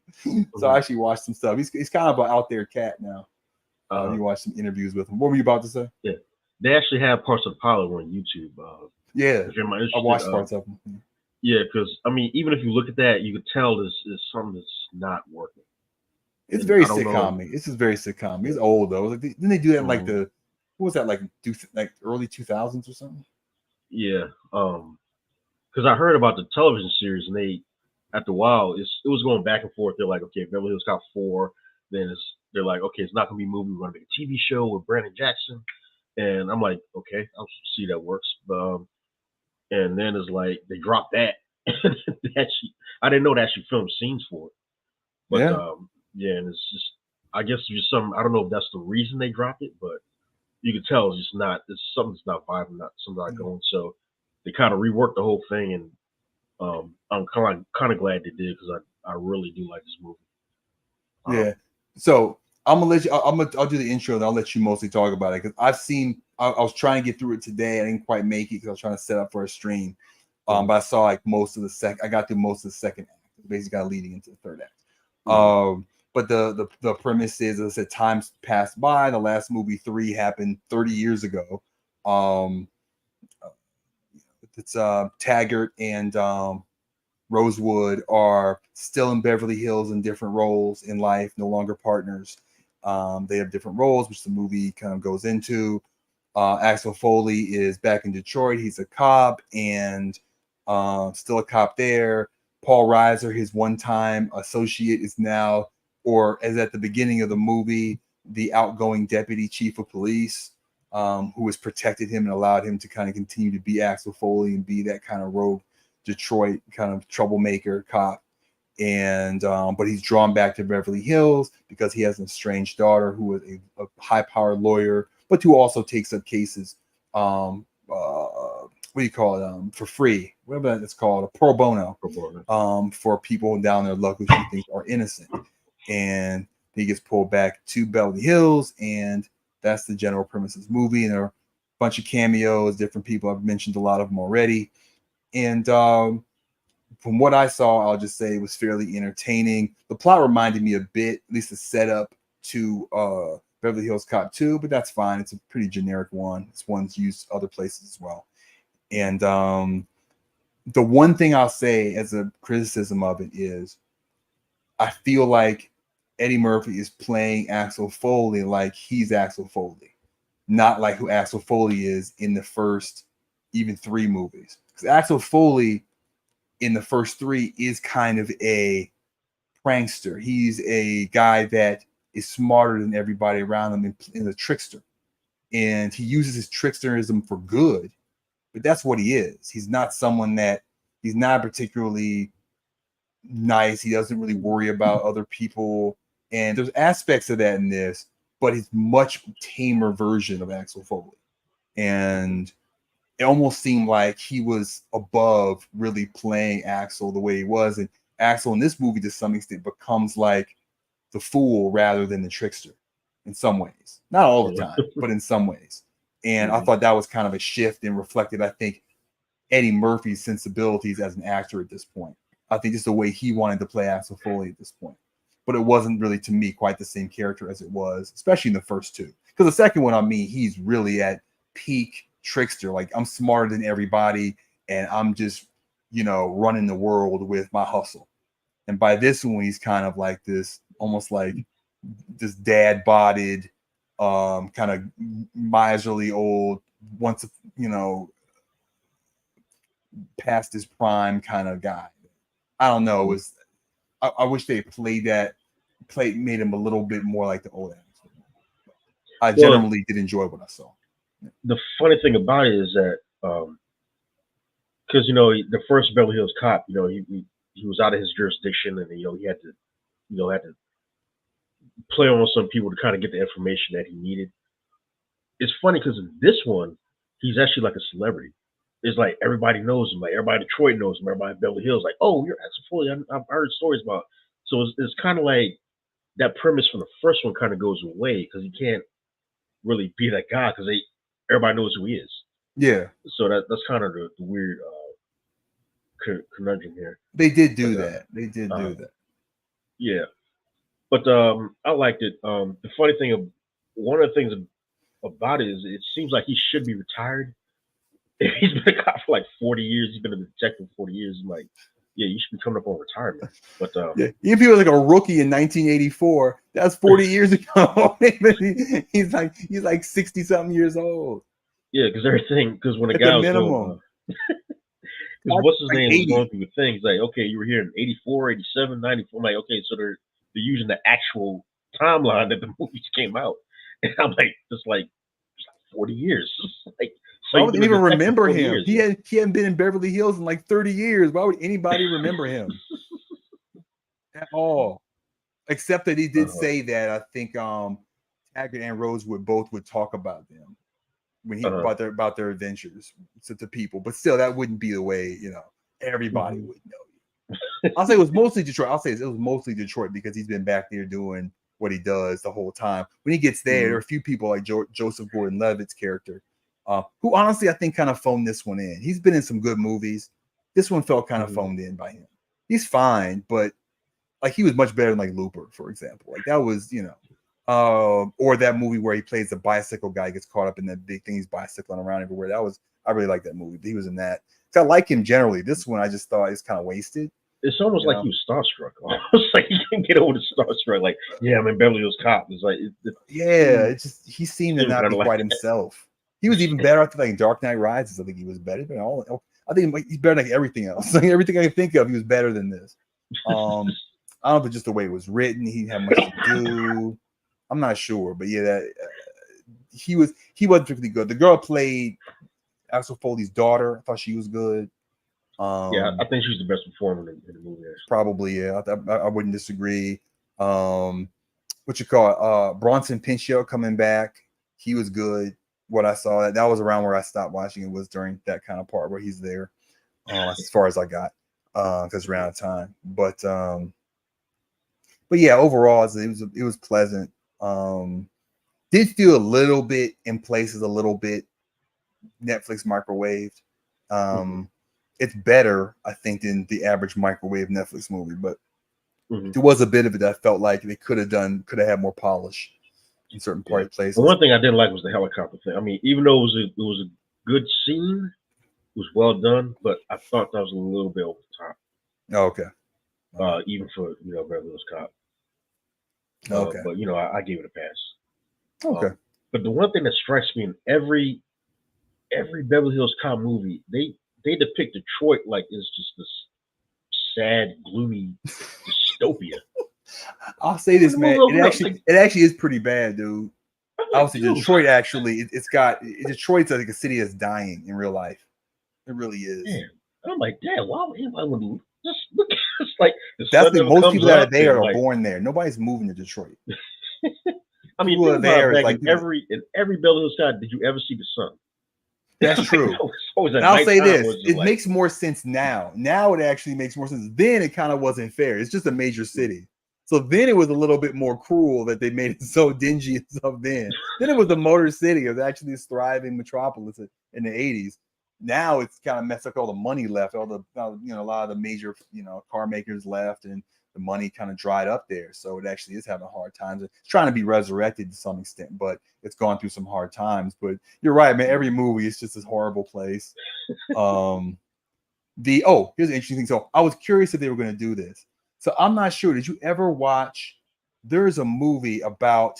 You remember that story about that dude, White Boy Rick? It was like this white kid that sold drugs and was connected to a whole bunch of black drug dealers and stuff.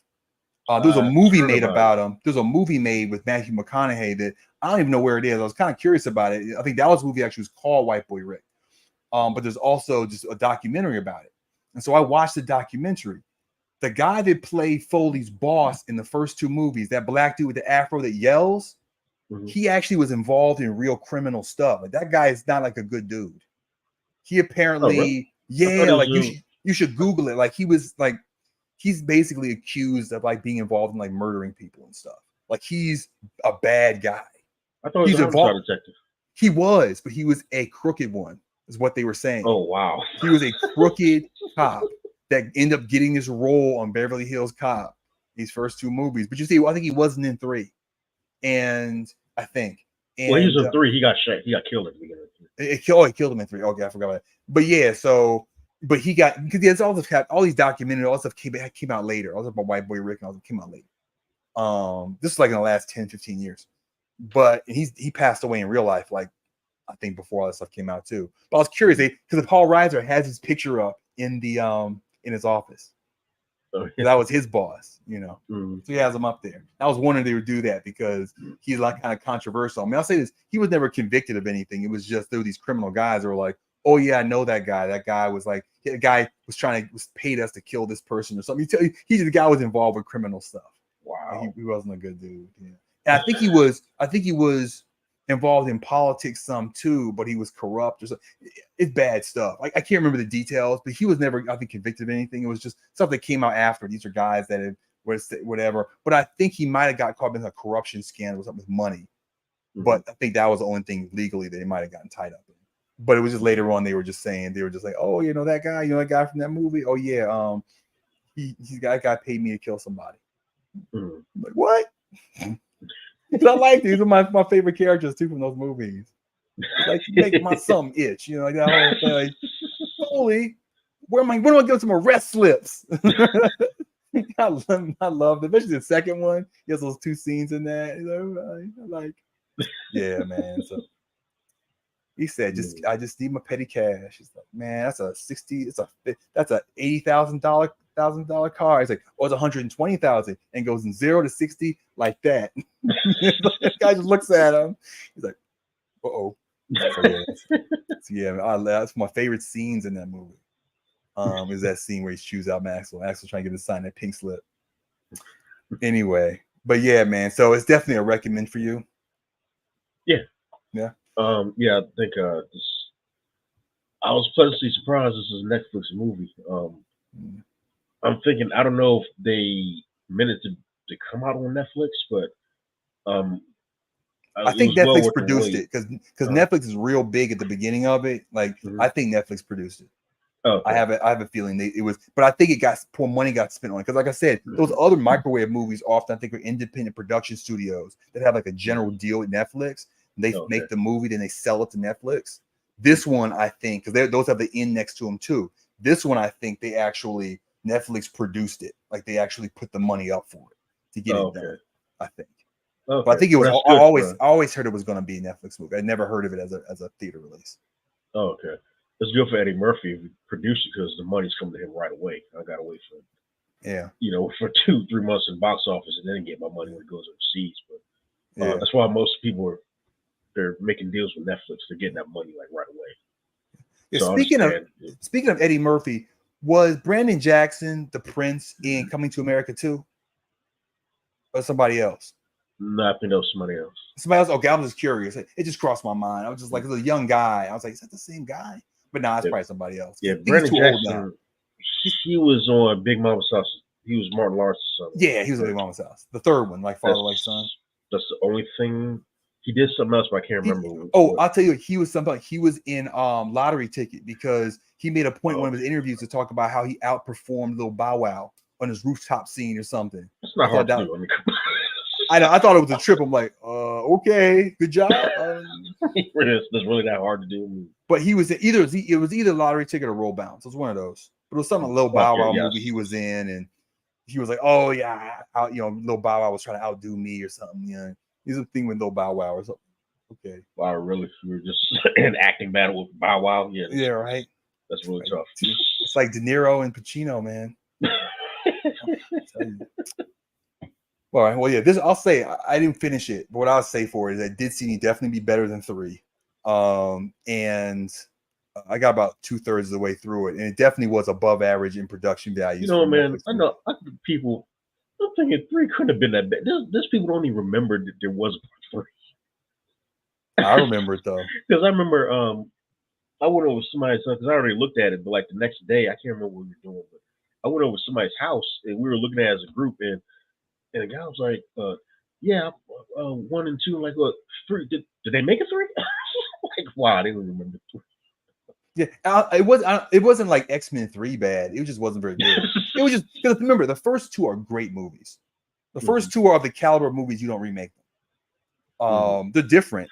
The first one to me is more straightforward and serious. The second one's more, it's a Tony Scott movie. It's more flashy kind of thing. But they're both, don't touch them. Don't try to remake them like this, So coming from those 2 to 3 was such a jump down that 3 might be like a 4 out of 10 or something. I can't remember. I've only seen it like once or twice, way back in the 90s. So it definitely was a movie that was bad enough that I'm like, I don't want to buy that. Like I bought movies, some of which now I realize weren't that good. It was never even tempted to buy a copy of Beverly Hills Cop 3. So I'll say I remember the younger me knew enough not to do that. So I'll say it's not that good.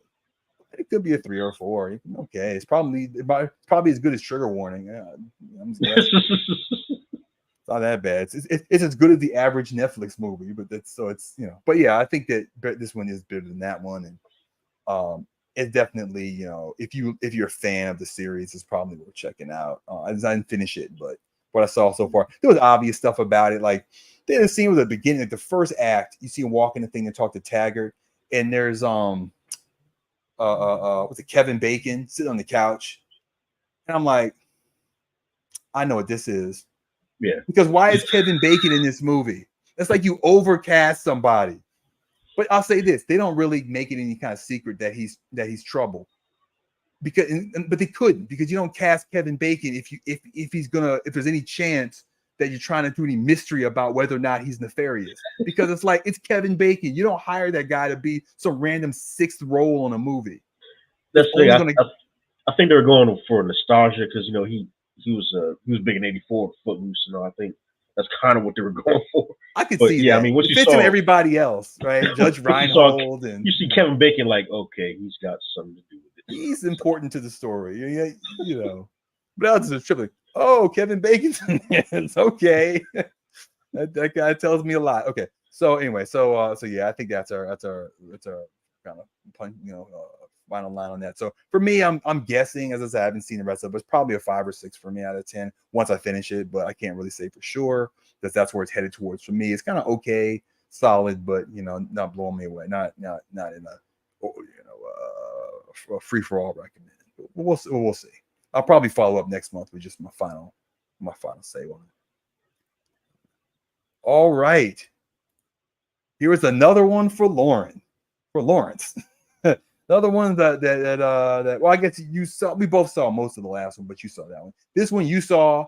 I actually saw the picture. I think it's on Peacock, and I was tempted by Love Lies Bleeding. But because honestly, I thought the poster looked kind of cool, and I read the synopsis, it seemed kind of interesting. But I think you're here to tell us that perhaps I should reconsider. So you saw this. What was it? Just trying something out? What brought you to watching this movie, which from the synopsis I read is about a woman involved with a bodybuilder, and I think there's some crime involved or something. Well, something like that. As a critic, I have to. One of my burdens is having to watch everything. So I won't lie. When I saw the preview, it did look interesting, but Okay. this movie is not like what it was advertised to be, in my opinion. So, what did you think it was going to be when you watched the preview? What impression did you get from the preview, from the trailer? I'm thinking that Ed Harris hired her as a hitman. Okay. And I don't know, maybe I need to look at the trailer again, but that's what I was thinking about. Okay, maybe she's a hitman for this dude or something, and she happens to be dating his daughter or something. Well, you should have to watch a trailer twice. Trailer should be clear. If it's not clear, then you got a problem. The trailer should be clear about what it's selling to you there. Okay, go ahead. Yeah, but the whole movie is about she gets involved with her trainer, and they just cover up a murder. That's it. Oh, okay. And it's some weird symbolism in the movie that's not really explained. And it's tries to be really artsy or something. Yeah, there's some parts that are kind of disgusting. They're like, ugh. But okay. Yeah, I mean, I don't know what to say about this. Really, it's just blah. So it's a bleh, not a recommend. Is that what you're saying? Not at all. Okay. Maybe if you happen to wake up 2 o'clock in the morning, want to look at something to get back to sleep, maybe you put it on. But might put you to sleep. Okay. It's a good springboard for the girl on the poster. I forgot her name, but apparently she's in the next Mission Impossible movie. But and she was also in Twisters. But it's a good springboard for her. Okay. But the funny thing is, I was reading up on her. She actually got out of bodybuilding because she didn't want to take steroids, which is funny because if I could give it away, if somebody wants to look at it, her character is on steroids. She gets like deep into steroids and like messes her head up. Okay. Well, I mean, yeah, I mean that's you're playing a role, so I mean, I wouldn't hold that against her. No, I wouldn't hold it against her. It's kind of ironic. Yeah, it's irony. Sure. Yeah, definitely. Play a character that's hooked on steroids. It's like it'd be like Hulk Hogan playing someone who refuses to use steroids. Irony, Yeah, all right. Vitamins in your steroids, brother. Right. That's what he meant. When he said take your vitamins, you put air quotes. You gotta like say your prayers and take your vitamins. All right. All right. So I'm trying to remember. I've seen this movie several times, and I don't even think it's that good, but it's one of those movies that's kind of good and it's very easy to watch. This is called The Commuter. It's a movie about the movie stars Liam Neeson playing, in this case, a former detective who gets some kind of white collar job working in the city and takes a commuter train back and forth to work. And well, this day he gets fired from his job and he's riding the commuter train back home for the last time to have to tell his wife and kids he's lost his job. I think he has a kid in college, so he's really worried about it. So he gets on the train, and this woman, played by the main actress from the Conjuring movies, the female lead from the Conjuring movies, though I think the male lead from the Conjuring movies is also in the Commuter as Liam Neeson's detective friend, if I'm remembering the actors right. But certainly the woman from the Conjuring is in it. And say what? The owl. The owl for Watchmen. I forgot his name.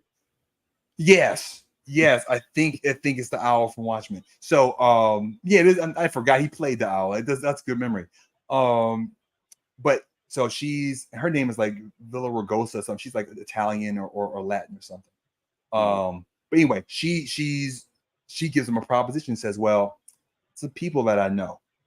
She gets on the train. He sits down on the train. She gets on the train next to him as well. It's some people I know. And it's a really good scene. The movie starts. The movie has a really good, kind of a good first act. It sets all this stuff up pretty well, pretty smoothly. There's a scene where you meet their former boss. You see let's assume it's the owl and him seeing the bar, and he's lamenting his troubles to his friend. And then they've got this the boss played by I can't remember his name, but the guy plays his boss. You see him too. So you get kind of different players there. Then he gets on the train, meets some of the people. The first act is really good. I think that's what helps it. The first act is really good. And anyway, she makes this proposal like, we got to find somebody who's not supposed to be on this train. You're a commuter. You ride this train every day. If you can find them, there's a whole bunch of money. I can't remember the amount. She gives them upfront some money and then some more money at the end. That'll make your problems go away if you can figure out which person it is by a certain stop where the person would be apparently getting off. But they don't even explain all that. And he's kind of like, I don't think so. But after she gets off the train, he goes to look to see if she's lying, because she kind of says it's a hypothetical. She goes in there and there's money there.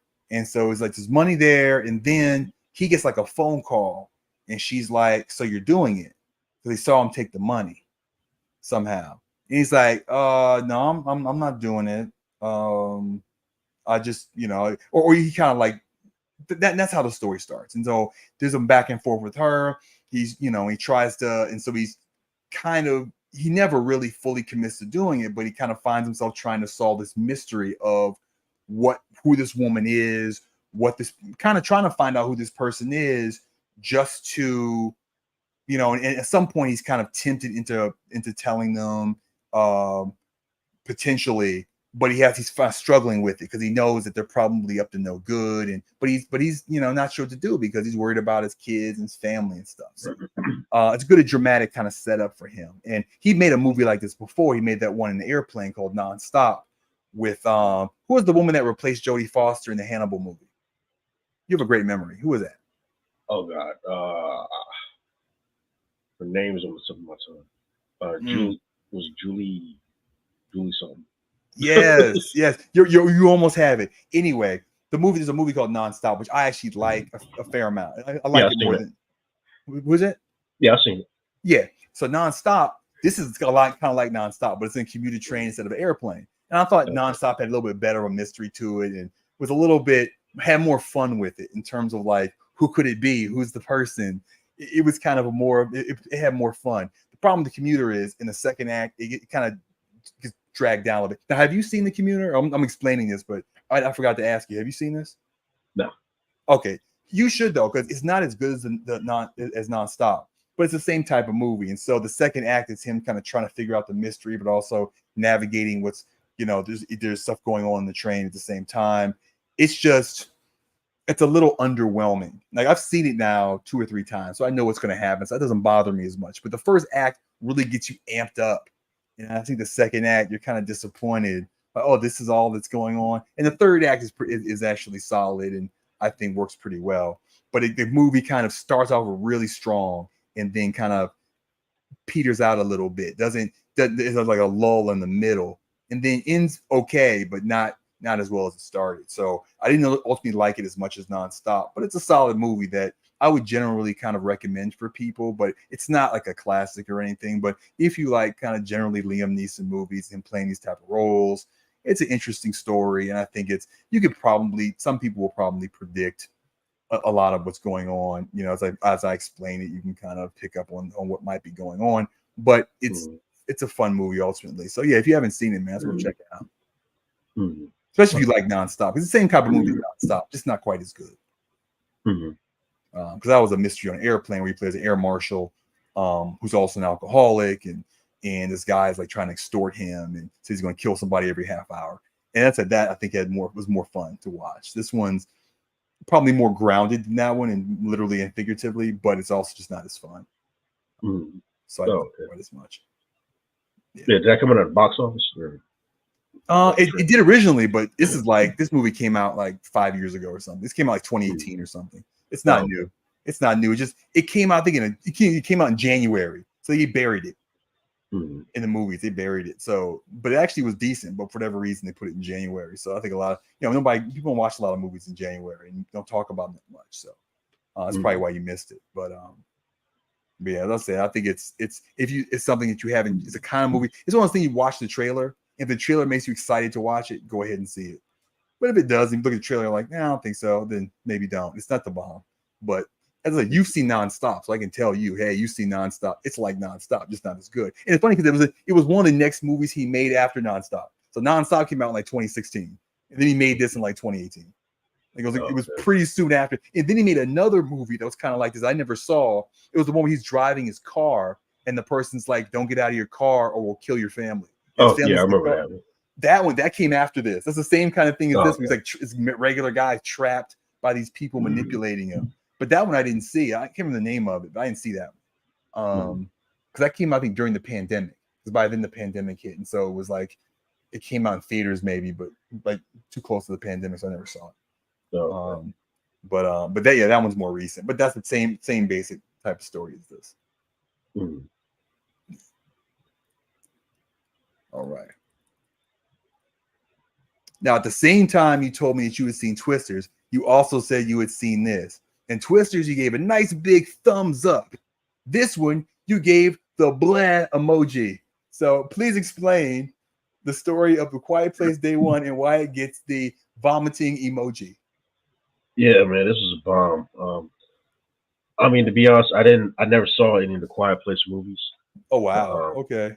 I've seen the first one. I haven't seen the second one.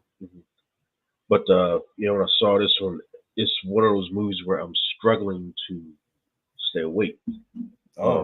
It's just because the trailer is so exciting, though. The trailer is so exciting. I really don't know what to say about it, man. It just bored me to death. A lot of the story doesn't make sense. I was like, the world is ending, and basically this lady is trying to find little snippets and people in society that she has a reason to live for. I think she's dying from some disease. I read about that in the what you call synopsis. Yeah, I was going in and out, but I think that's the main thing. And it's done and give away the story. She wants some pizza. So she wants some pizza? Some damn pizza in the middle of apocalypse. I don't think that doesn't sound like a spoiler to me. I'm still waiting the whole movie to find out that she wants some pizza. And go to this pizza parlor that for some reason she thinks is still functioning. Right. Like, yeah, hey, the world is in the hey, man, we're gonna keep selling the pizzas. But Mario's is still open. Mario's Pizzeria is still we stay in business no matter what kind of monster. We're just real quiet now. We just make our pizzas quietly. But the thing is, like, they spend so much time staying quiet that it's boring. I can see that. Like, I can see that. Like, make some noise, like drop a pin or something. I want to see these things tear up somebody. But it's just, I don't know. And I'm thinking it should have been written another way, where maybe they're dealing with one and they maybe try to trap it or something. But no, it's just the whole time. That sounds like a good movie.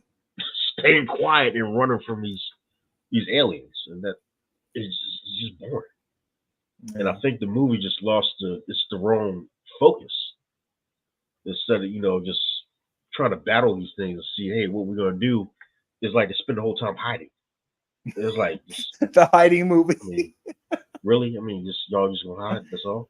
Yeah, I don't know what happened with the second one, because the first one they had all this family dynamic stuff in it, and they made the first one's really good. Like, that's the sad thing is I don't want you to watch this and think, oh, these are bad movies. The first one is very good. The first one launched the careers of several different people. It helped push John Krasinski's movie career forward, Emily Blunt's. The writers of A Quiet Place, the first one, ended up getting to make some other movies as a result because A Quiet Place screenplay was so good. So the first one is a real gem. And it's probably good enough that it shouldn't be remade. Like, that's a good bar. There's a certain point above which you shouldn't remake these movies. That's a good listicle I should try to do, like movies that should not be remade. There's probably a lot of them, but you could do 10 movies and you do 10 more or something like that.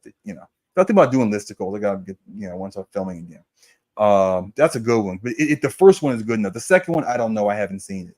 And this one I haven't seen. But it sounds like this one in your rating system gets 2 vomiting emoji faces. Yeah, this bar. It's bad. I can't give it no popcorn. This is like no popcorn. This is like a black jelly bean or something. I don't know. I think it's one black jelly bean. Oh, speaking of A Quiet Place, have you ever seen the SNL sketch, which is like a mashup of A Quiet Place and Kanye West? Yeah, Google A Quiet Place X Kanye. and it has it's starring like Childish Gambino was the host for that episode of Saturday Night Live. It's really good. That really thing just sounds funny to me. Yes, it is. Survive it is. Kanye, I mean, Kanye isn't. Nobody plays Kanye in it, but it was the movie. The movie of Quiet Place came out during a time where there's a lot of news about Kanye West, and so it plays off of that. So you'll see when you watch it, but it plays off of that in combination with the concept of a quiet place and trying to survive in that world. You'll see it. It's very good. It's a gem. I got in my head how I got an idea how that would go. I mean, honestly, if Kanye West, I'll be the one being quiet and like, oh, it's coming. Nah, he's not the monster. That's a different one, but he's not the monster. He's not the monster. That's interesting though. He hadn't quite got to that stage yet. Now he could be a monster from a horror movie. He's got that mask on that covers his face. He looks like a horror movie. He looks like a character trying to that might be hunting people down like Michael Myers. But no, back then it was during a time when we first started realizing something's not right about him. Mm-hmm. It was back to like the 2016 maybe. Quiet Place movie came out around that time, I think. It's like 2016, 2017. He's running for president. All the stuff with him and Kim is kind of go bad. And it was still news, like, what's he doing kind of thing. Now he's in the Mike Tyson zone. Like, it's like, oh, Kanye West ate a live pigeon on air on cable. Like, okay, sure. I could buy that. Like, I don't expect him to, but what I say, I'm sure that's not true. I think this is one of the things that we actually can blame Obama for. Kanye West? Ever since Obama called him a jackass. Oh. Yeah, he probably didn't appreciate that. Dude, I played that like 30 times. He's like, yeah, why do you think Kanye would do that? Yeah, because he's a jackass. Like, yeah, pretty much. Yeah. I guess, yeah. Oh, man.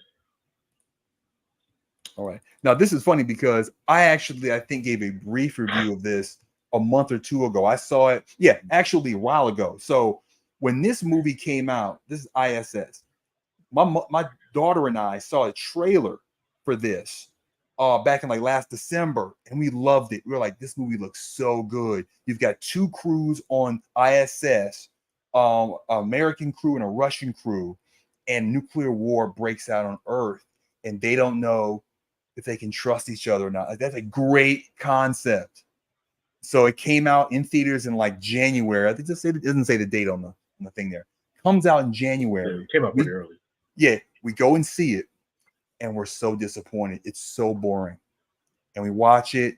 It's not a decent story. It's only like 95 minutes long. It's not super long. But even at that length, there's barely a story. Like, it's like 40 minutes of story. Like, it just crawls along from beginning to end, very slowly telling a very basic story with that premise. Why bad? It's just tries your patience, and it's like, this is it. Like, this is all there is to this. And there wasn't for me. There just wasn't a lot to it. But that was the premise. You went and saw it, I guess, recently on streaming, or did you unfortunately buy it on sale from Fandango? Like, how did you come across it?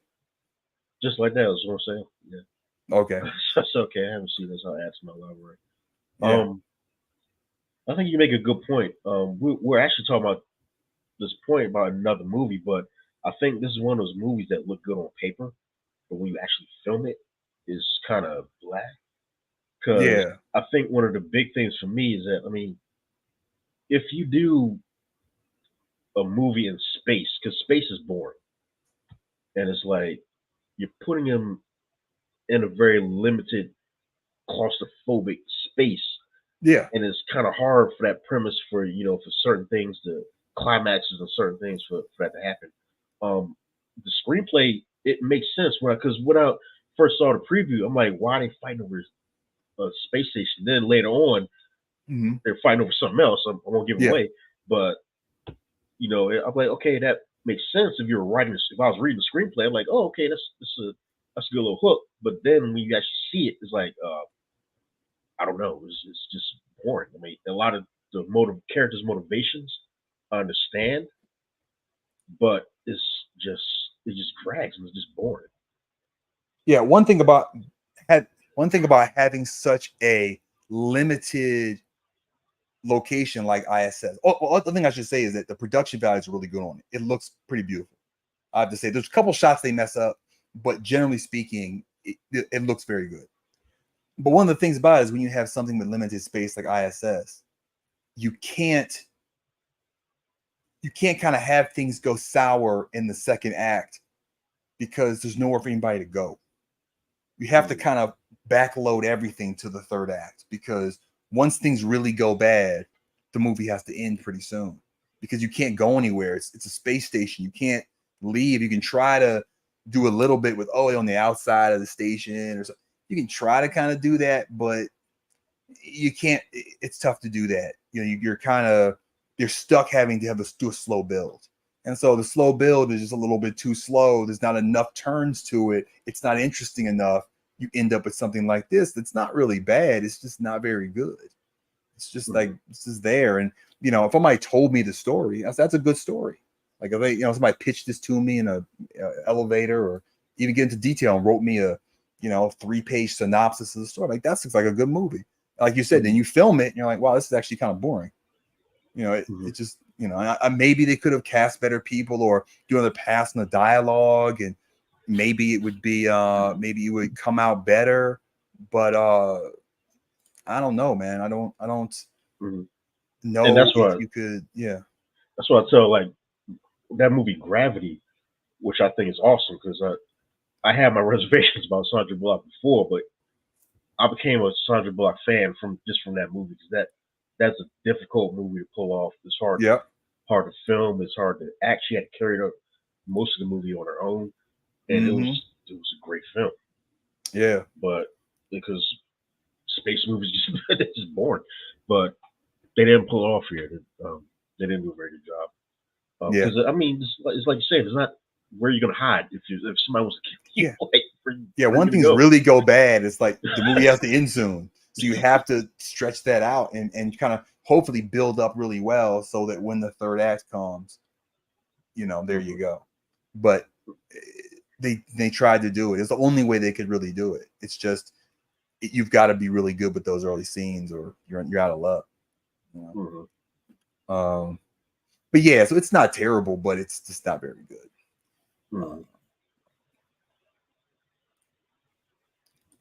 Now, actually, I don't think I've actually went through and watched the first Resident Evil, and I've seen all the 6 of the Paul W.S. Anderson series.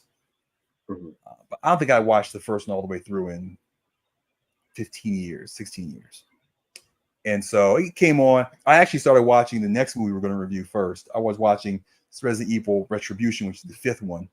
It was late at night, and I don't want to watch new movies when it's late at night and I'm falling asleep, because I don't want to fall asleep and wake up, because it affects the experience of watching the movie. Movies are supposed to be kind of watched in an intense, like, focused environment, and in the theater, or if you're at home, you're paying full attention to them. That's kind of the intent for real movies to be watched at their highest form. And so I hate watching new movies anyway. So I tend to watch stuff I've seen before. So I've seen Resident Evil 2 or 3 times, but not in a long time. So I watched it, and on the one hand, this movie came out over 20 years ago. It's let me just say what it's about. So this is a video game called Resident Evil. The first one of which was about a bunch of soldiers that get trapped in a house that's filled with zombies. And the zombies are created by something called the T-virus. So this movie, as I found out reading Wikipedia, in fact, was conceived originally as a prequel to the first game, because this is about the actual facility underneath that house where the virus was researched and where they developed it. And so the movie kind of starts off with somebody trying to steal it and setting it loose to try to, I guess, cover their escape, even though they end up getting trapped too. So that was kind of stupid, but they did that. And then these are the various characters who are trapped in there trying to escape it. Pretty much the same as, all the Resident Evil movies are, or most of them are essentially like that. Except for maybe the last one. Other than people trapped somewhere with zombies around and trying to get out. And so that's how that kind of starts. And the movie starts off, the movie's first act is actually fairly well done. I actually had pretty fond memories of this movie. And it's in part because of the first 35, 40 minutes, which includes all the soldiers. They have the whole sequence. You remember where they're walking down the hallway and Alice starts using laser beams to try to cut them up, and they're trying to survive. So it has that scene pretty early on. They got the scene with the people in the laboratory when everything's still okay, and you're kind of seeing how things are set up, and they're explaining to you the T virus and what it does, and that's one of the. So it starts off really well, but there's several scenes that are pretty terribly done, and it has kind of a doubly anticlimactic ending. That first of all, it does, but Paul W.S. Anderson with almost every one of these movies, he ends them by starting the next movie, even though he doesn't really know what the next movie is going to be about. So sometimes I think he kind of traps himself.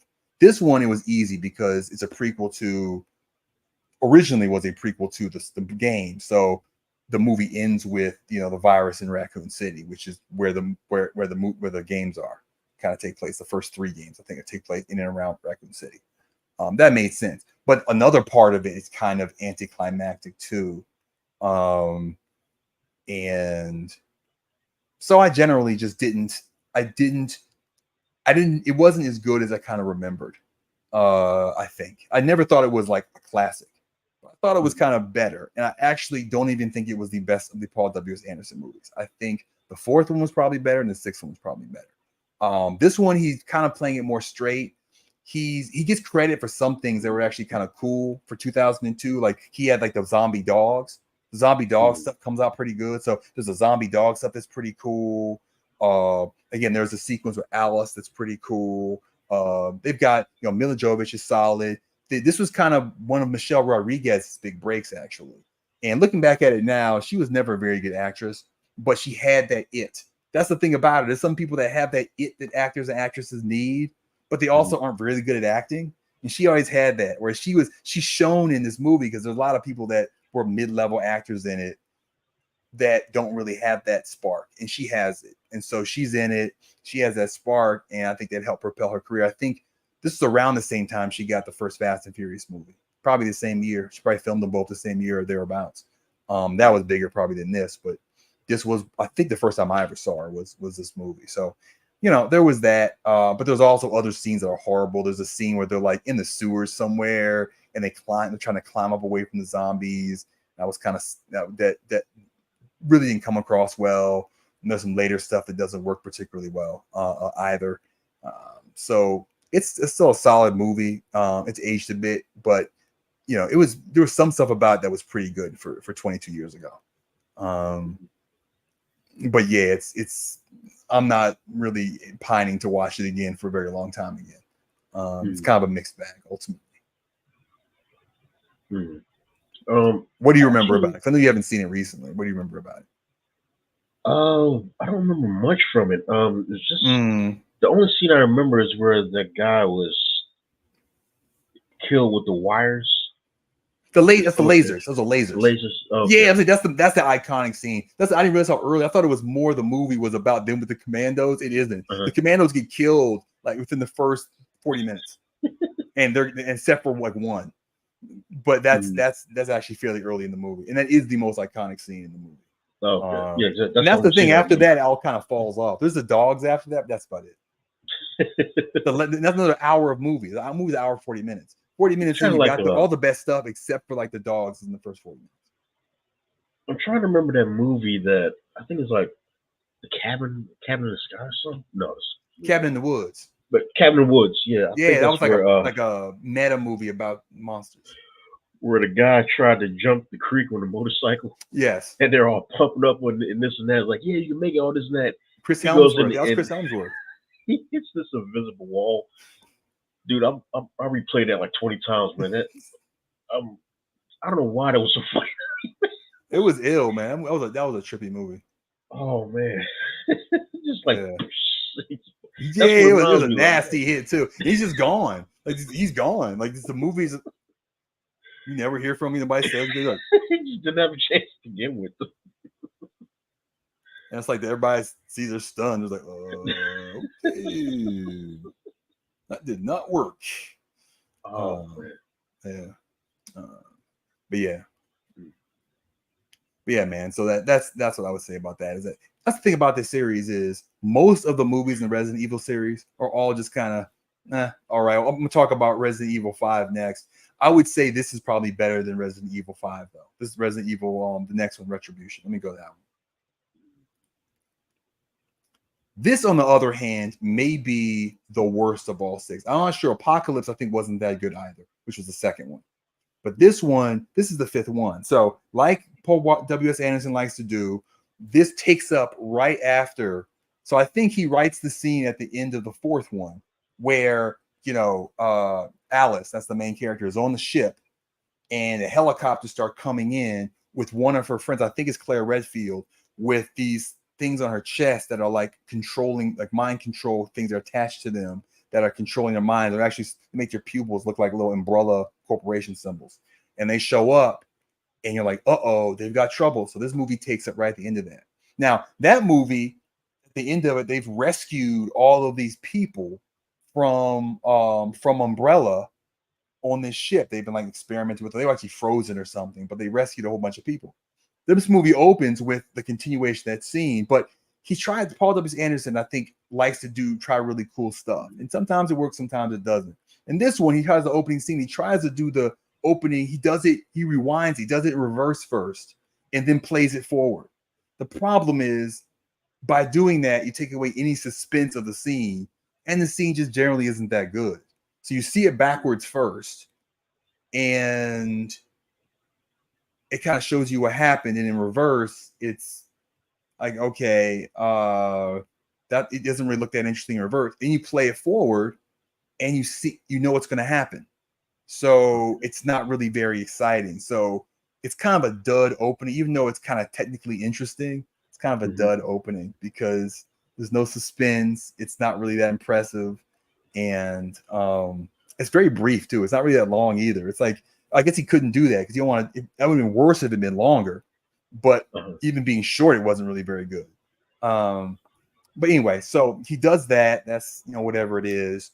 And a lot of this movie was essentially almost like redoing the first one. They find out Alice is back inside of a facility, and she has to escape from the facility again. And the rest of the movie is her escaping from a facility, just like in the first one. But it's much different, like in terms of what they have to do. There's also this weird thing about the subplot about her finding this clone. There's clones of them in the world, even though she dreams about it. But then she goes in the world and her dream was real, but it was dreamed by somebody else. It's like she was controlling her own clone in her dreams, because she eventually finds her own dead body in one of the areas in the hive. But the little girl that thinks that's a clone little girl that thinks that her clone mommy is her real mommy, she starts protecting her like she's Newt from Aliens. So the rest of the movie is kind of like that. And there's even some scene where she gets snatched by aliens, gets put in a cocoon, but for what purpose? Because there's no face huggers in this movie. It's not an aliens movie, but puts her in a cocoon. She has to go fight this big alien to get the girl out of the cocoon. So it's like he just took a piece of alien and just put it in the movie. I think he was kind of running out of ideas. This is his fifth movie. I was about to say, it sounds like Alien Resurrection.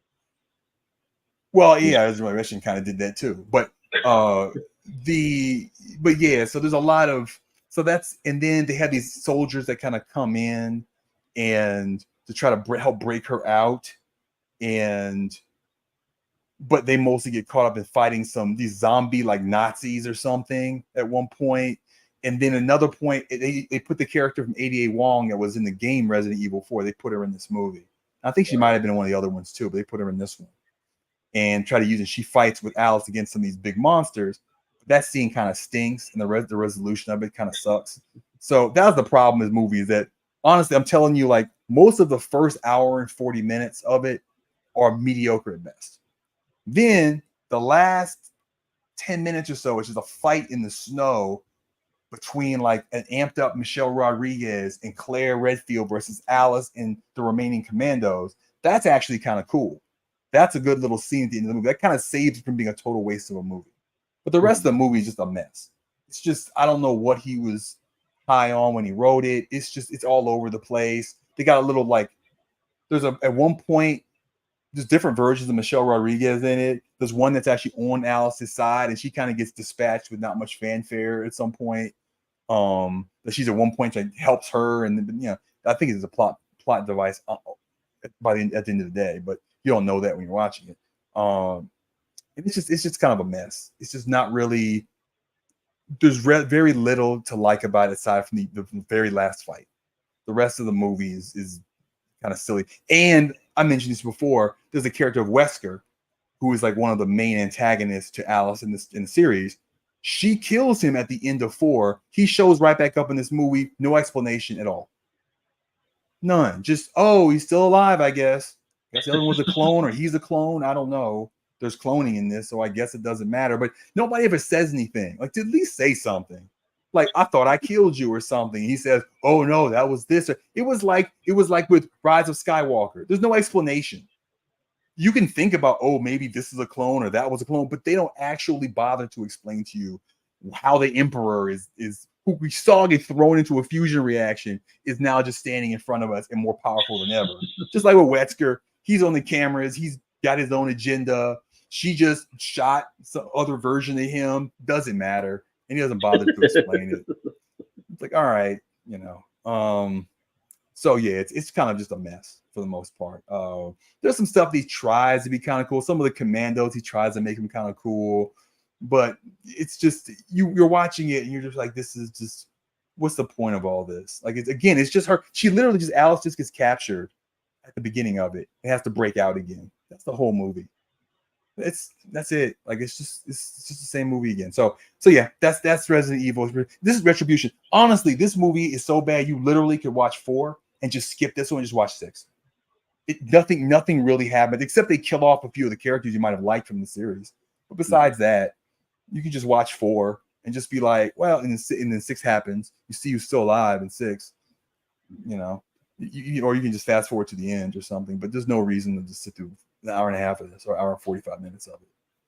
It's just, yeah. How many more? Did they get 6 of them? Yeah, they made 6 of them. So the one after this is the final chapter, which I'm gonna watch again. I'm gonna talk a little bit later, but I'm gonna watch it because I remember really liking 6. Surprisingly, because after this one, I was bummed.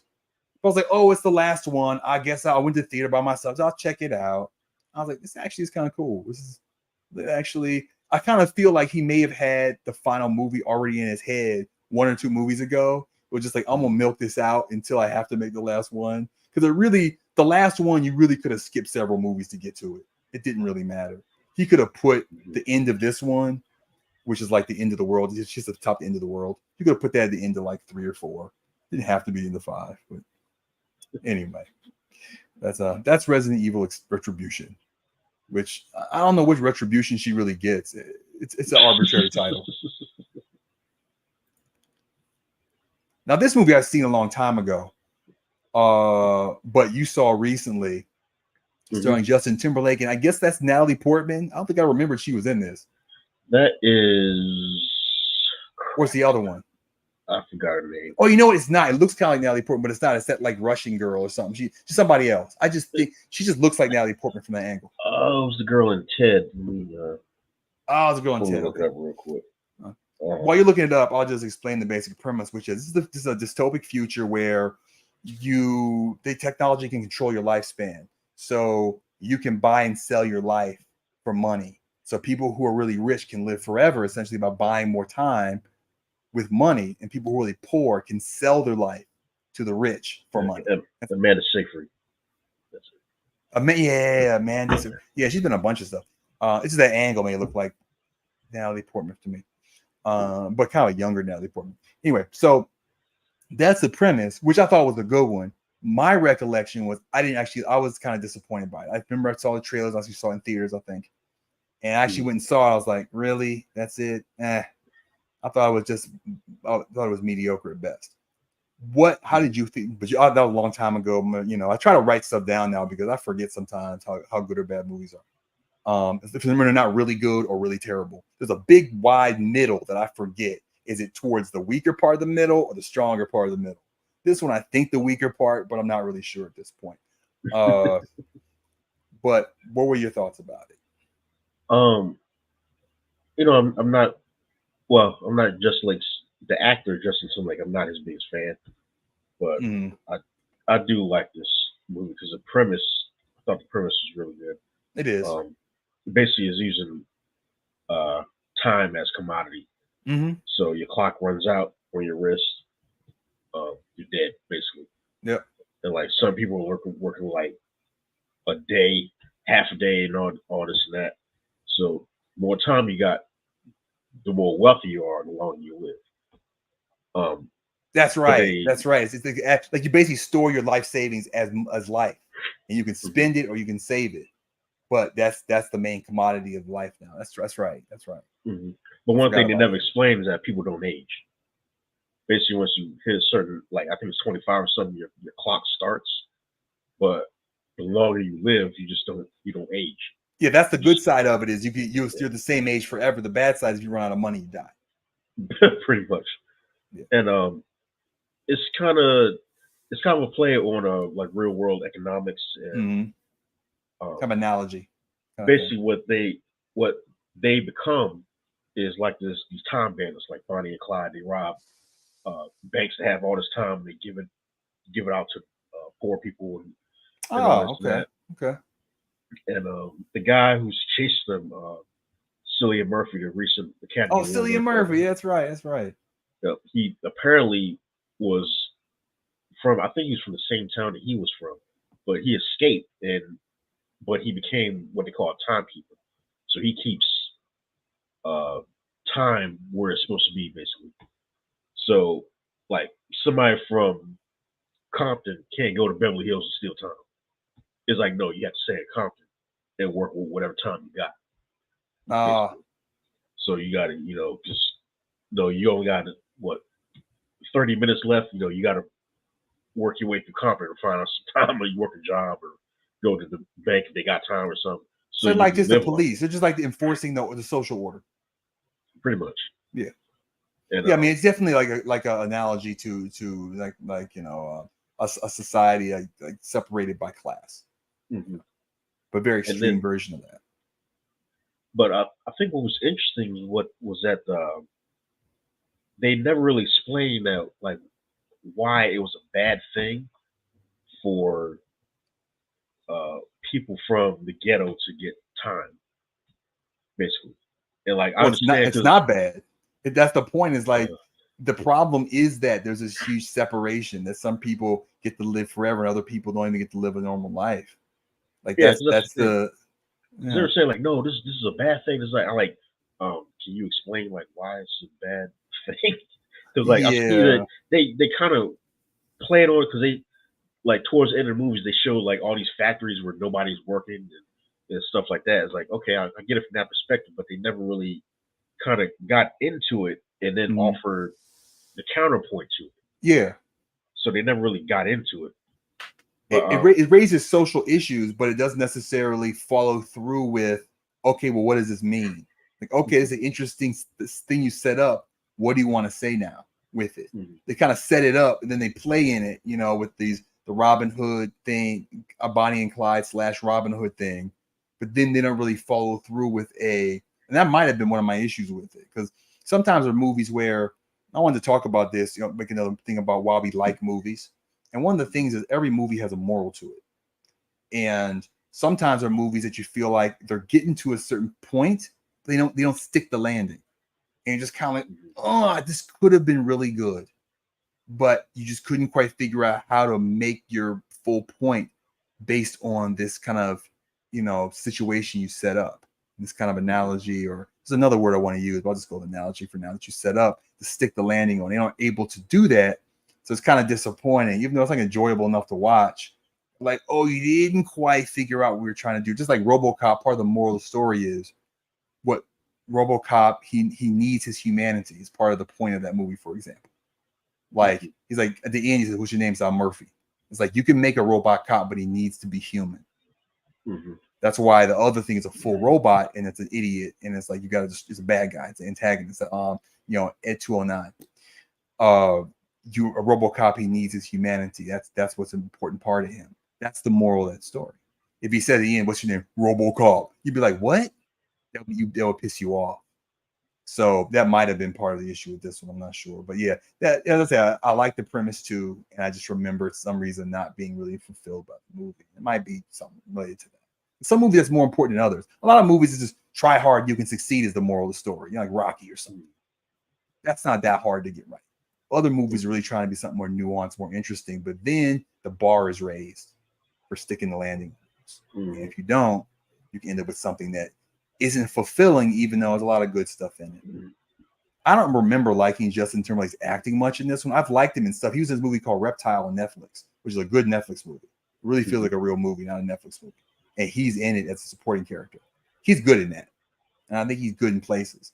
He's good, like he does SNL. He's really good in that when he does sketches and stuff. This one, I don't remember loving his performance. But again, it was a long time ago. When it first came out, whenever that was. October 28th, whatever year that was. But but yeah, I don't remember particularly liking it. Yeah, I just liked him in Social Network. I thought he was pretty good in that one. He was good in that. That was a great role. That was just well suited for him. He did a great job in that. He was one of the best performances in that movie, actually.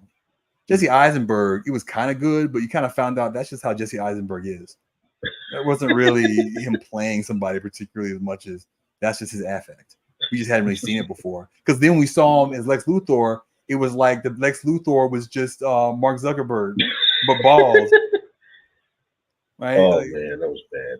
Yeah, it was like so that's Lex Luthor now. He's just the founder of Facebook with a baldy. You know what we're doing? All right. Yeah, not to get off subject, but they haven't quite shown the Lex Luthor that I want to see yet. No, but they've never. That's the one thing I'll say is that I like Gene Hackman, but they've never quite done Lex Luthor right.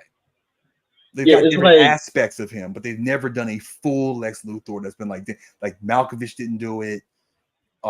Just Jesse Eisenberg didn't. Hackman was the best one, but it was still very 70s and 80s and wasn't quite the full. Yeah, I think Gene Hackman was good in the context of the film they were doing. Wasn't really the comic book version of Lex Luthor, but in the context, he kind of got away. I mean, it was a good performance. He got away with it, but that's about it. Yeah, they now some of the animated films get it right, but I won't go into it. Okay.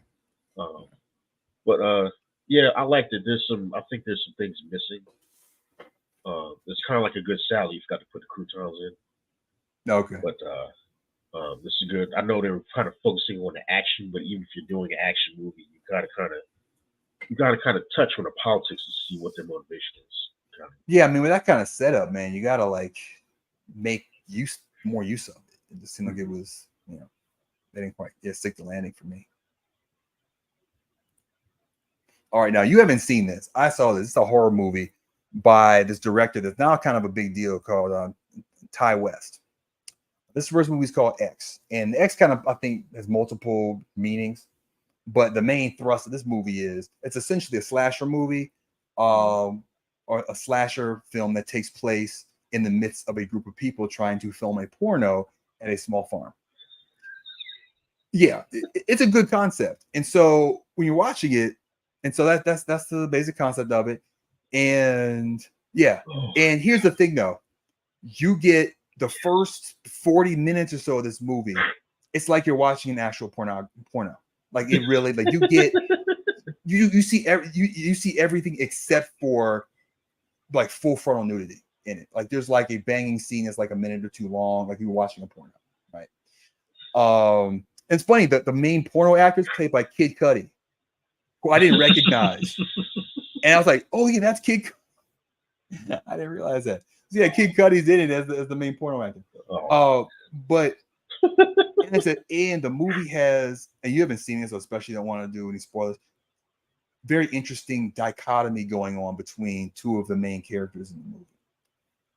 So it's interesting conceptually. It's definitely unique in terms of kind of setting. Like movies have played like this, have hinted at this. Have been like movies like Friday the 13th, where you're having teenage sex parties, and they're kind of like, oh, if you're engaging in it, then he's probably going to get you, and that whole kind of stuff that Scream talked about, the rules and all that stuff. This movie it's kind of a throwback to that a little bit. It's very gory in some ways, very explicit in different ways, like you say, both sexually and gore wise. It's got some good performances, but also some performances like there's a the guy who's kind of running the show. He's kind of the person who's like the guy, the money guy behind the making of the porno. That actor is very unimpressive. He's kind of there. He's fine, but he ain't moving the crowd. He's an important character. And the character on screen here is the main porno actress. And she's got this whole thing named Maxine. And they actually made this into a trilogy. So there's a prequel called Pearl. And then there's a sequel called Maxine. Oops. Oh, that's where that Maxine thing comes. That's Maxine. And T.I.S. did all three of them. So that's a slight spoiler that you know she survives because the sequel is called Maxine. Okay. But she is necessarily the only person, but she definitely does, and because the sequel's about her. Pearl is a prequel, so that's a little bit different, and wouldn't make sense to explain to you now unless you've seen the movie. Anyway, so the first part of it's kind of creepy and set up. They go on the farm, they're getting set up, they start filming the porno. You've got the guy who plays the cameraman, you've got the cameraman's girlfriend who's an assistant. You've got the main porno actress. You've got the older porno actress who's also in it. You've got the male porno actress played by Kid Cudi. You've got the money guy behind it. And then you've got the old couple that live up the house that are renting the house out. Those are all your players. And the first half of the movie is set up. It's like getting those things, kind of all those pieces in play. You see what's going on. There's some, foreboding stuff in it. And then the second half is, okay, now we're a slasher movie. And people start getting killed.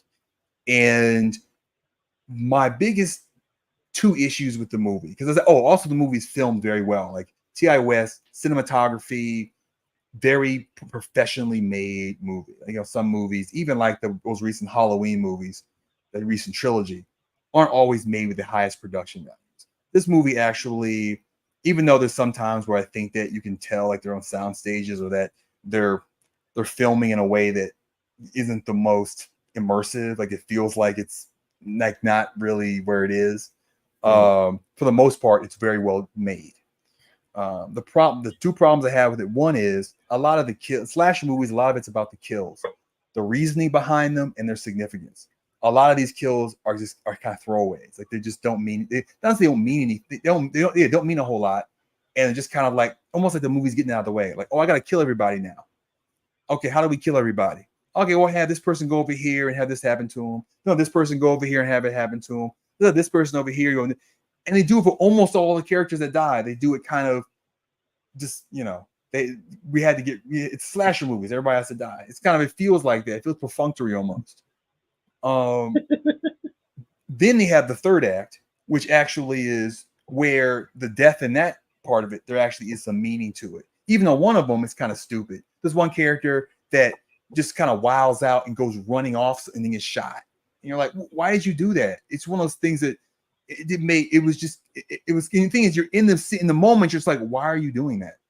And it doesn't make sense for them to be acting the way they're acting too. It just shot me out of the movie. So you have that. But then once you get to it and you find out like kind of the point of the movie, you're like, oh, that's not bad. The problem is you don't really enjoy watching the movie that much. There's a whole bunch of there's the kind of creepy setup, but then a lot of payoff just isn't very good. And then the movie, but then you get to the point of the movie, like, oh, okay, that's an interesting idea. And the movie's over. So a lot of people, I think this is a fairly popular, they made 3 of them. Some people very much like these movies, and I can see why. If because of the art, how artistically it's done, it's like a slasher movie that really takes itself seriously in terms of being like a high quality slasher movie. I do think they got wrong was all the kills are kind of stupid, either meaningless or just stupid, and I think that hurt it for me. But on the other hand, a lot of times what people like with horror and slasher movies is ones that have interesting points to them, and the actual scariness or horror of them isn't as important as the point the movie's trying to make or the reasoning behind the slasher movie. And so this one kind of gets that right. Like I feel like this is a movie that somebody else could redo and make better. Just make better kills, same basic story, make better kills, probably speed it up a little bit and play out the middle. Like the first half of the second act is more kind of semi-porno stuff and kind of not filler, but it's kind of subplot. There's subplots and stuff for the movie too that kind of get ended when one or both of the characters get killed. So I'm like, that was an interesting subplot until that person got stabbed in the face. Now I don't care what happens because one of the two people is dead. So their drama is kind of resolved. So, which happens sometimes in horror movies, but this one again, because so much effort's put into it that you really try to paint these characters and certain things to then kind of perfunctory kill them off in different ways. Sometimes it has nothing really to do with anything they did or said. It's just they get distracted or pulled to this way or that and then get shot or stabbed or whatever else happens to them. I don't know. I feel like it's like a movie that there's other movies where it's a slasher movie where all they do is just throw a couple people in a certain place and start killing them off. But that's all the movie is. And if they do that well, it's more satisfying to me than this, where they take a lot of effort into the characters, but then they kill them off in a way that's unsatisfying. That's almost worse. It's like, well, why did I bother to listen to all that stuff the person was saying and talking about for the first half of the movie? And like for example, I Still Know What You Did Last Summer, which they basically go to this island, and the first act they get to the island, in this whole second and third act he's hunting them. But the whole movie is a dude hunting them.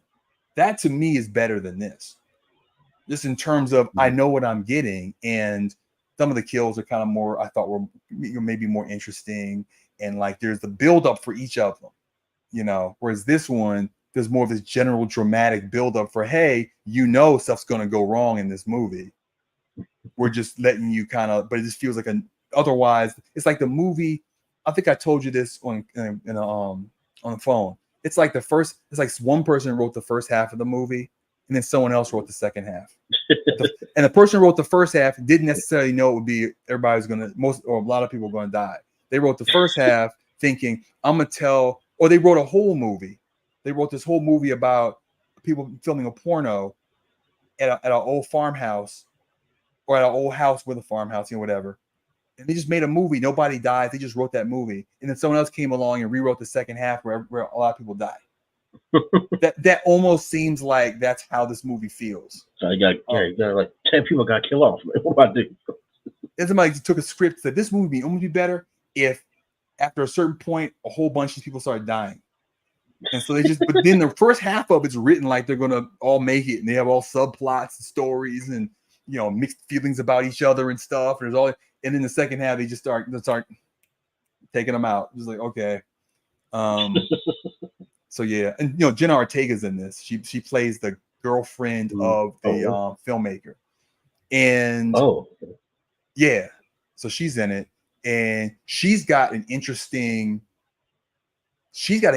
arc that, once the killing starts, kind of becomes irrelevant.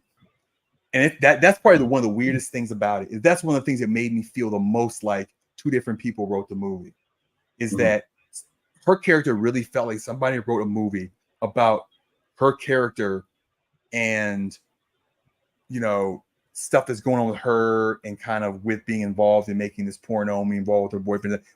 And like, that's like a thing. And at some point it's not a thing anymore. It's just, none of that matters anymore.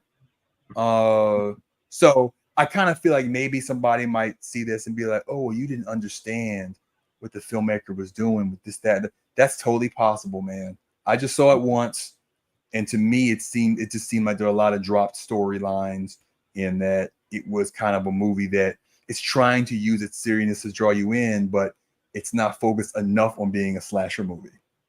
And it could have been the same movie it is now, just start a little bit earlier and not teased us with storylines that didn't matter, to try to make it more interesting.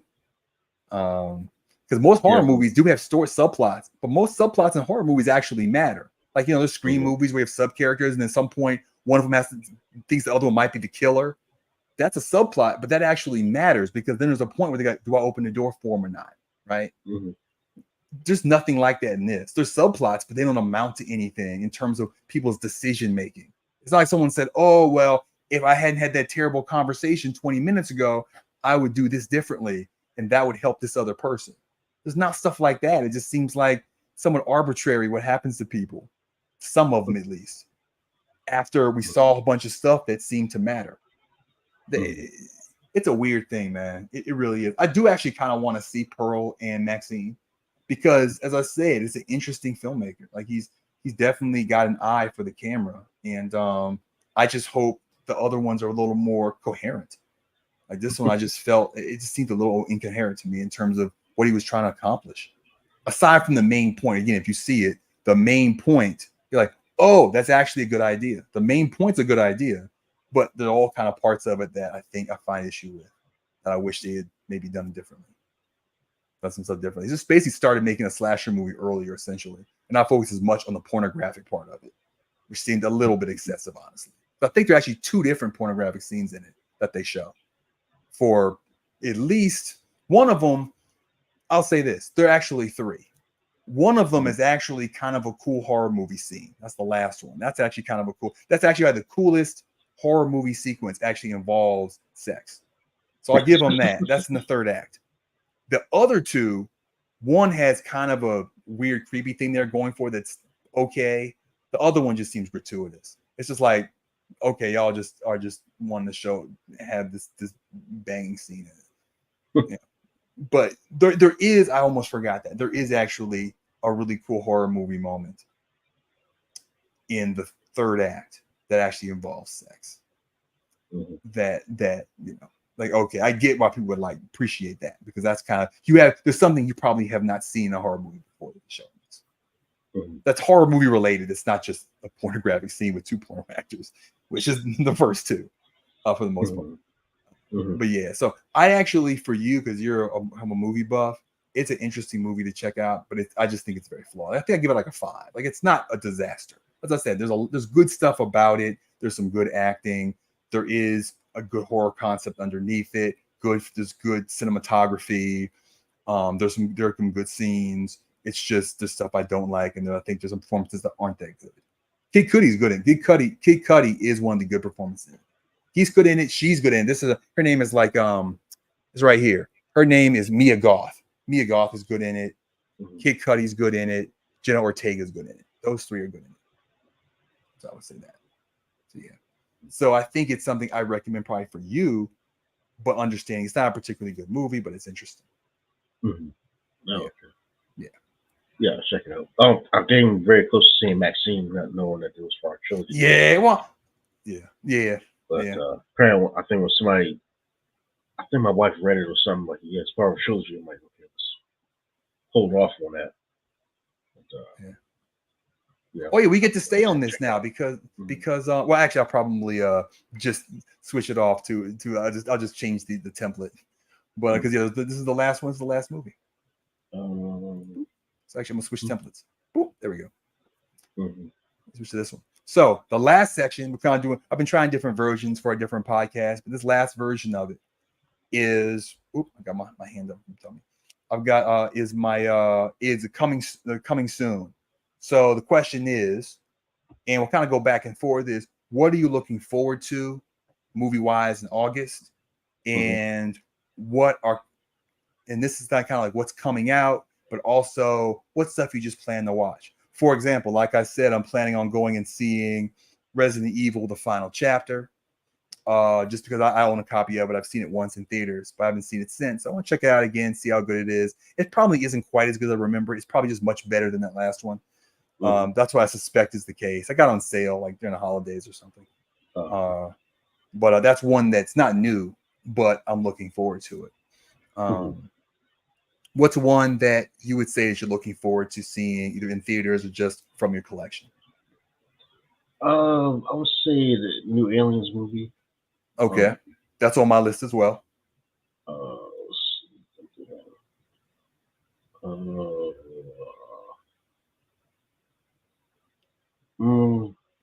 Watchmen. I wasn't a big fan of a Watchmen movie. Watchmen Chapter 1 maybe. What is that? What are you talking about? Well, it's animated. It's the first chapter of Watchmen. So well, I'll say this: have you ever seen the moving comic version of Watchmen?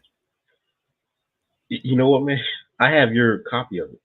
I never gave it back to you when you let me borrow it. Like 30 years ago. I have a moving copy the moving copy movie of Watchmen? That might be mine, but I do have a copy of Watchmen that you gave me. It might be a DVD. I may give you a DVD, but I saw it on streaming like 5 years ago or something. I don't the moving comic is like they just take the Gibbons like cells and they just added animation to I them. don't have that. Yeah, I'm talking about that. I may have loaned you a copy of the first Watchmen. I don't know. Mm-hmm. I have a copy. I bought a used copy from Blockbuster a few years ago on DVD when it was going out of business. That I still have. But the moving copy is really cool because it's essentially it's the whole comic. It's all 12 issues, just moving comic versions of it. So they got really good voice actors doing like different people, Rorschach and Owlman, and they just use the frames, but they just dramatize it. It's really good, actually. Mm-hmm. So now they got it sounds like they're doing a full animated one. That sounds good. But yeah, this is like they did it's like halfway. They just took the art and used computers to make the arms move and see if we can kind of put some motion in it. But how about the concept for I don't know if you're on Comixology, but that'd be a pretty cool concept. Well, yeah, they do have like they have comics now that if you like put them on like an iPad, they'll dynamically move to the different frames. And I've seen people actually take comics and make YouTube videos of like basically using the frames and adding background noise and dialogue to the frames. So they perform the comics. Yeah, I'll send you some of that. It's like they're actually kind of cool. But I saw one they did one, I remember they did a Spider-Man one I think I saw. And then they did the Owl series for Batman. Remember Batman had that the Council of the Owls or whatever it is. Which they may be using for the Batman sequel. I'm not sure, but they going to use the Council of the Owls. They're going to use that for I think the Ben Affleck one. Maybe I can't. Oh, I got that one. Yeah, but that comic series, somebody made an animated version of that. Not animated. They took the still frames of the comic and dramatized the still frames. So it's like a step before the Watchmen thing. So it's just the frames, but they just have dialogue. They speak the dialogue. Oh, yeah, I'll check that out. I'm saying I'm on I don't know if you did a Comixology. I got that $5.99, like any comic for like $5.99 or something. Oh, okay. You can actually borrow a book and put it in your library. I've been doing that for like New Avengers. Oh, okay. I have some stuff I never read. I bought like a couple $100 worth of comics that are in this garage with me that I've never read. At some point I just stopped reading them, and I just have that whole set. There's like Batman stuff in there. There's some Avengers stuff. I think there's a couple things I was still kind of reading, but I just kind of got out of the habit and I just stopped reading. So yes, I don't really read comics like read anymore. Like if I hear like a graphic novel is really good, I might buy it, but like it's a serial thing, like not really anymore. Yeah, because I go in and out sometimes. They come out like a cool like uncanny X Factor or something. Like, okay, look interesting. Yeah, we'll do that. So one thing I know we'll have to look at for next month is you just saw Batman vs. Wolverine and gave it a thumbs up. So I'm gonna be checking that out next week, and we'll be talking about that probably at the top of the show for the next podcast. But I'm looking forward to that because I haven't seen it yet. You have, so you don't look forward to it anymore. You have. I'm also going to try to get to the theater and see Twisters since you liked it so much. I'm glad to hear it's a remake. I think it makes more sense. The sequel, like you have to come with a different story. Better just tell the same one again. And yeah, I'm probably going to do X-Men. Go ahead and watch X-Men: Days of Future Past again because I started watching that. I think you're talking about this stuff. I forgot what channel it was because I looked at it yesterday. Actually, I think it was on like TBS or something. Oh, okay, I own a copy of it. I have it. I have a Blu-ray of it. Okay, I actually have two copies. I have the regular one and the Road Cut, which has extra Rogue stuff. So I may actually watch the Road Cut because I've never seen that one. But I may watch the other one first because I don't even remember the regular version. So I want to watch the Road Cut. Then I'll think that's the regular version. I probably need to watch the other one and then I'll watch the scenes of Rogue afterward or something because I don't want to confuse myself about what the actual theatrical one was. Yeah. So what are the movies you have? Anything else that you're looking forward to? Reagan. I found out about that yesterday, actually. Reagan? Yeah, well, Dennis Quaid plays Ronald Reagan. Wow. I did not heard of that. I think I mean, it's about his whole life, but like, I think the main chord is, I think, stuff with Ali Noor, the stuff in Iran Contra and stuff. yeah. Well, what's that movie that Tom Hanks did? Charlie Wilson's War. That kind of deals with that Yeah. and the whole contraband stuff. Oh, okay. But Beetlejuice, I think that's September. That's September. You got some time for that. Yeah, that's the one I'm most looking forward to. I'm looking forward now too. I like the trailers. I wasn't sure about it, but now I kind of want to see it. I kind of want to show my daughter the first one so she can come see it with me. Mm-hmm. Yeah. But I wasn't sure about it at first, but the trailers actually look pretty good. Yeah, I was kind of skeptical. You got it. You got it, man. You said it right the second time. Yeah. About the first trailer, that second trailer kind of hooked me. I'm like, okay, okay. They're showing a little more depth. Mm-hmm. But I'm kind of curious about her going over the same bridge that Gina Davis and Alec Baldwin died on. I'm like, does she die on that bridge? They're harking back to it, but I don't know. Yeah. But because I think the funeral they're at is Lydia's father, I think. Oh, okay. Because they mentioned her grandfather, but that's what I'm guessing. That's who the funeral they're at for. But let's see what else. Really, I think that might be it. Okay. All right. Yeah. I don't expect you to so much. I mean, maybe it's funny because I saw a preview for Speak No Evil, where I think it was Twisters, and the guy sitting next to me after they showed the trailer. I'm like, okay, and the dude was like, boring. Wow. I'm like, yeah, it might be a little boring, but I'll still check it out. So I'm not excited about it. Now, what's See No Evil? What's that about? It's with what's his name? James McAvoy? Yeah, James McAvoy. Or the guy from Wanted? Yeah. Bullets? Yeah. Professor X. Professor X. Split. Yeah. Basically, they meet this couple on vacation and they invite them to their like little cottage, like out. Oh, that thing. And the kid's, his son's tongue is basically cut out, and I guess they don't question it, because I mean it's a clean cut, so like they obviously cut his tongue out. But I saw that. I'm like, yo, why are y'all still there? It's one of those movies that like there's gonna be a moment in that movie where you're watching it and you're like, okay, now it's time for y'all to leave, and they're gonna stay, and then bad stuff's gonna happen to them. You're gonna be like, see that? Y'all should have left. That's exactly how that movie's gonna go. I was watching, I'm like, okay, I can see going there, but then as soon as you get there, you got the kid acting weird, like, nah, you know what? I appreciate it. I'm out. Appreciate the hospitality. I'm out. Nope, I'm not doing this. Apparently, my wife's trying to tell me something, huh? That's next week. What? But no, she was asking about Deadpool Wolverine. He's just next week. You haven't seen me yet.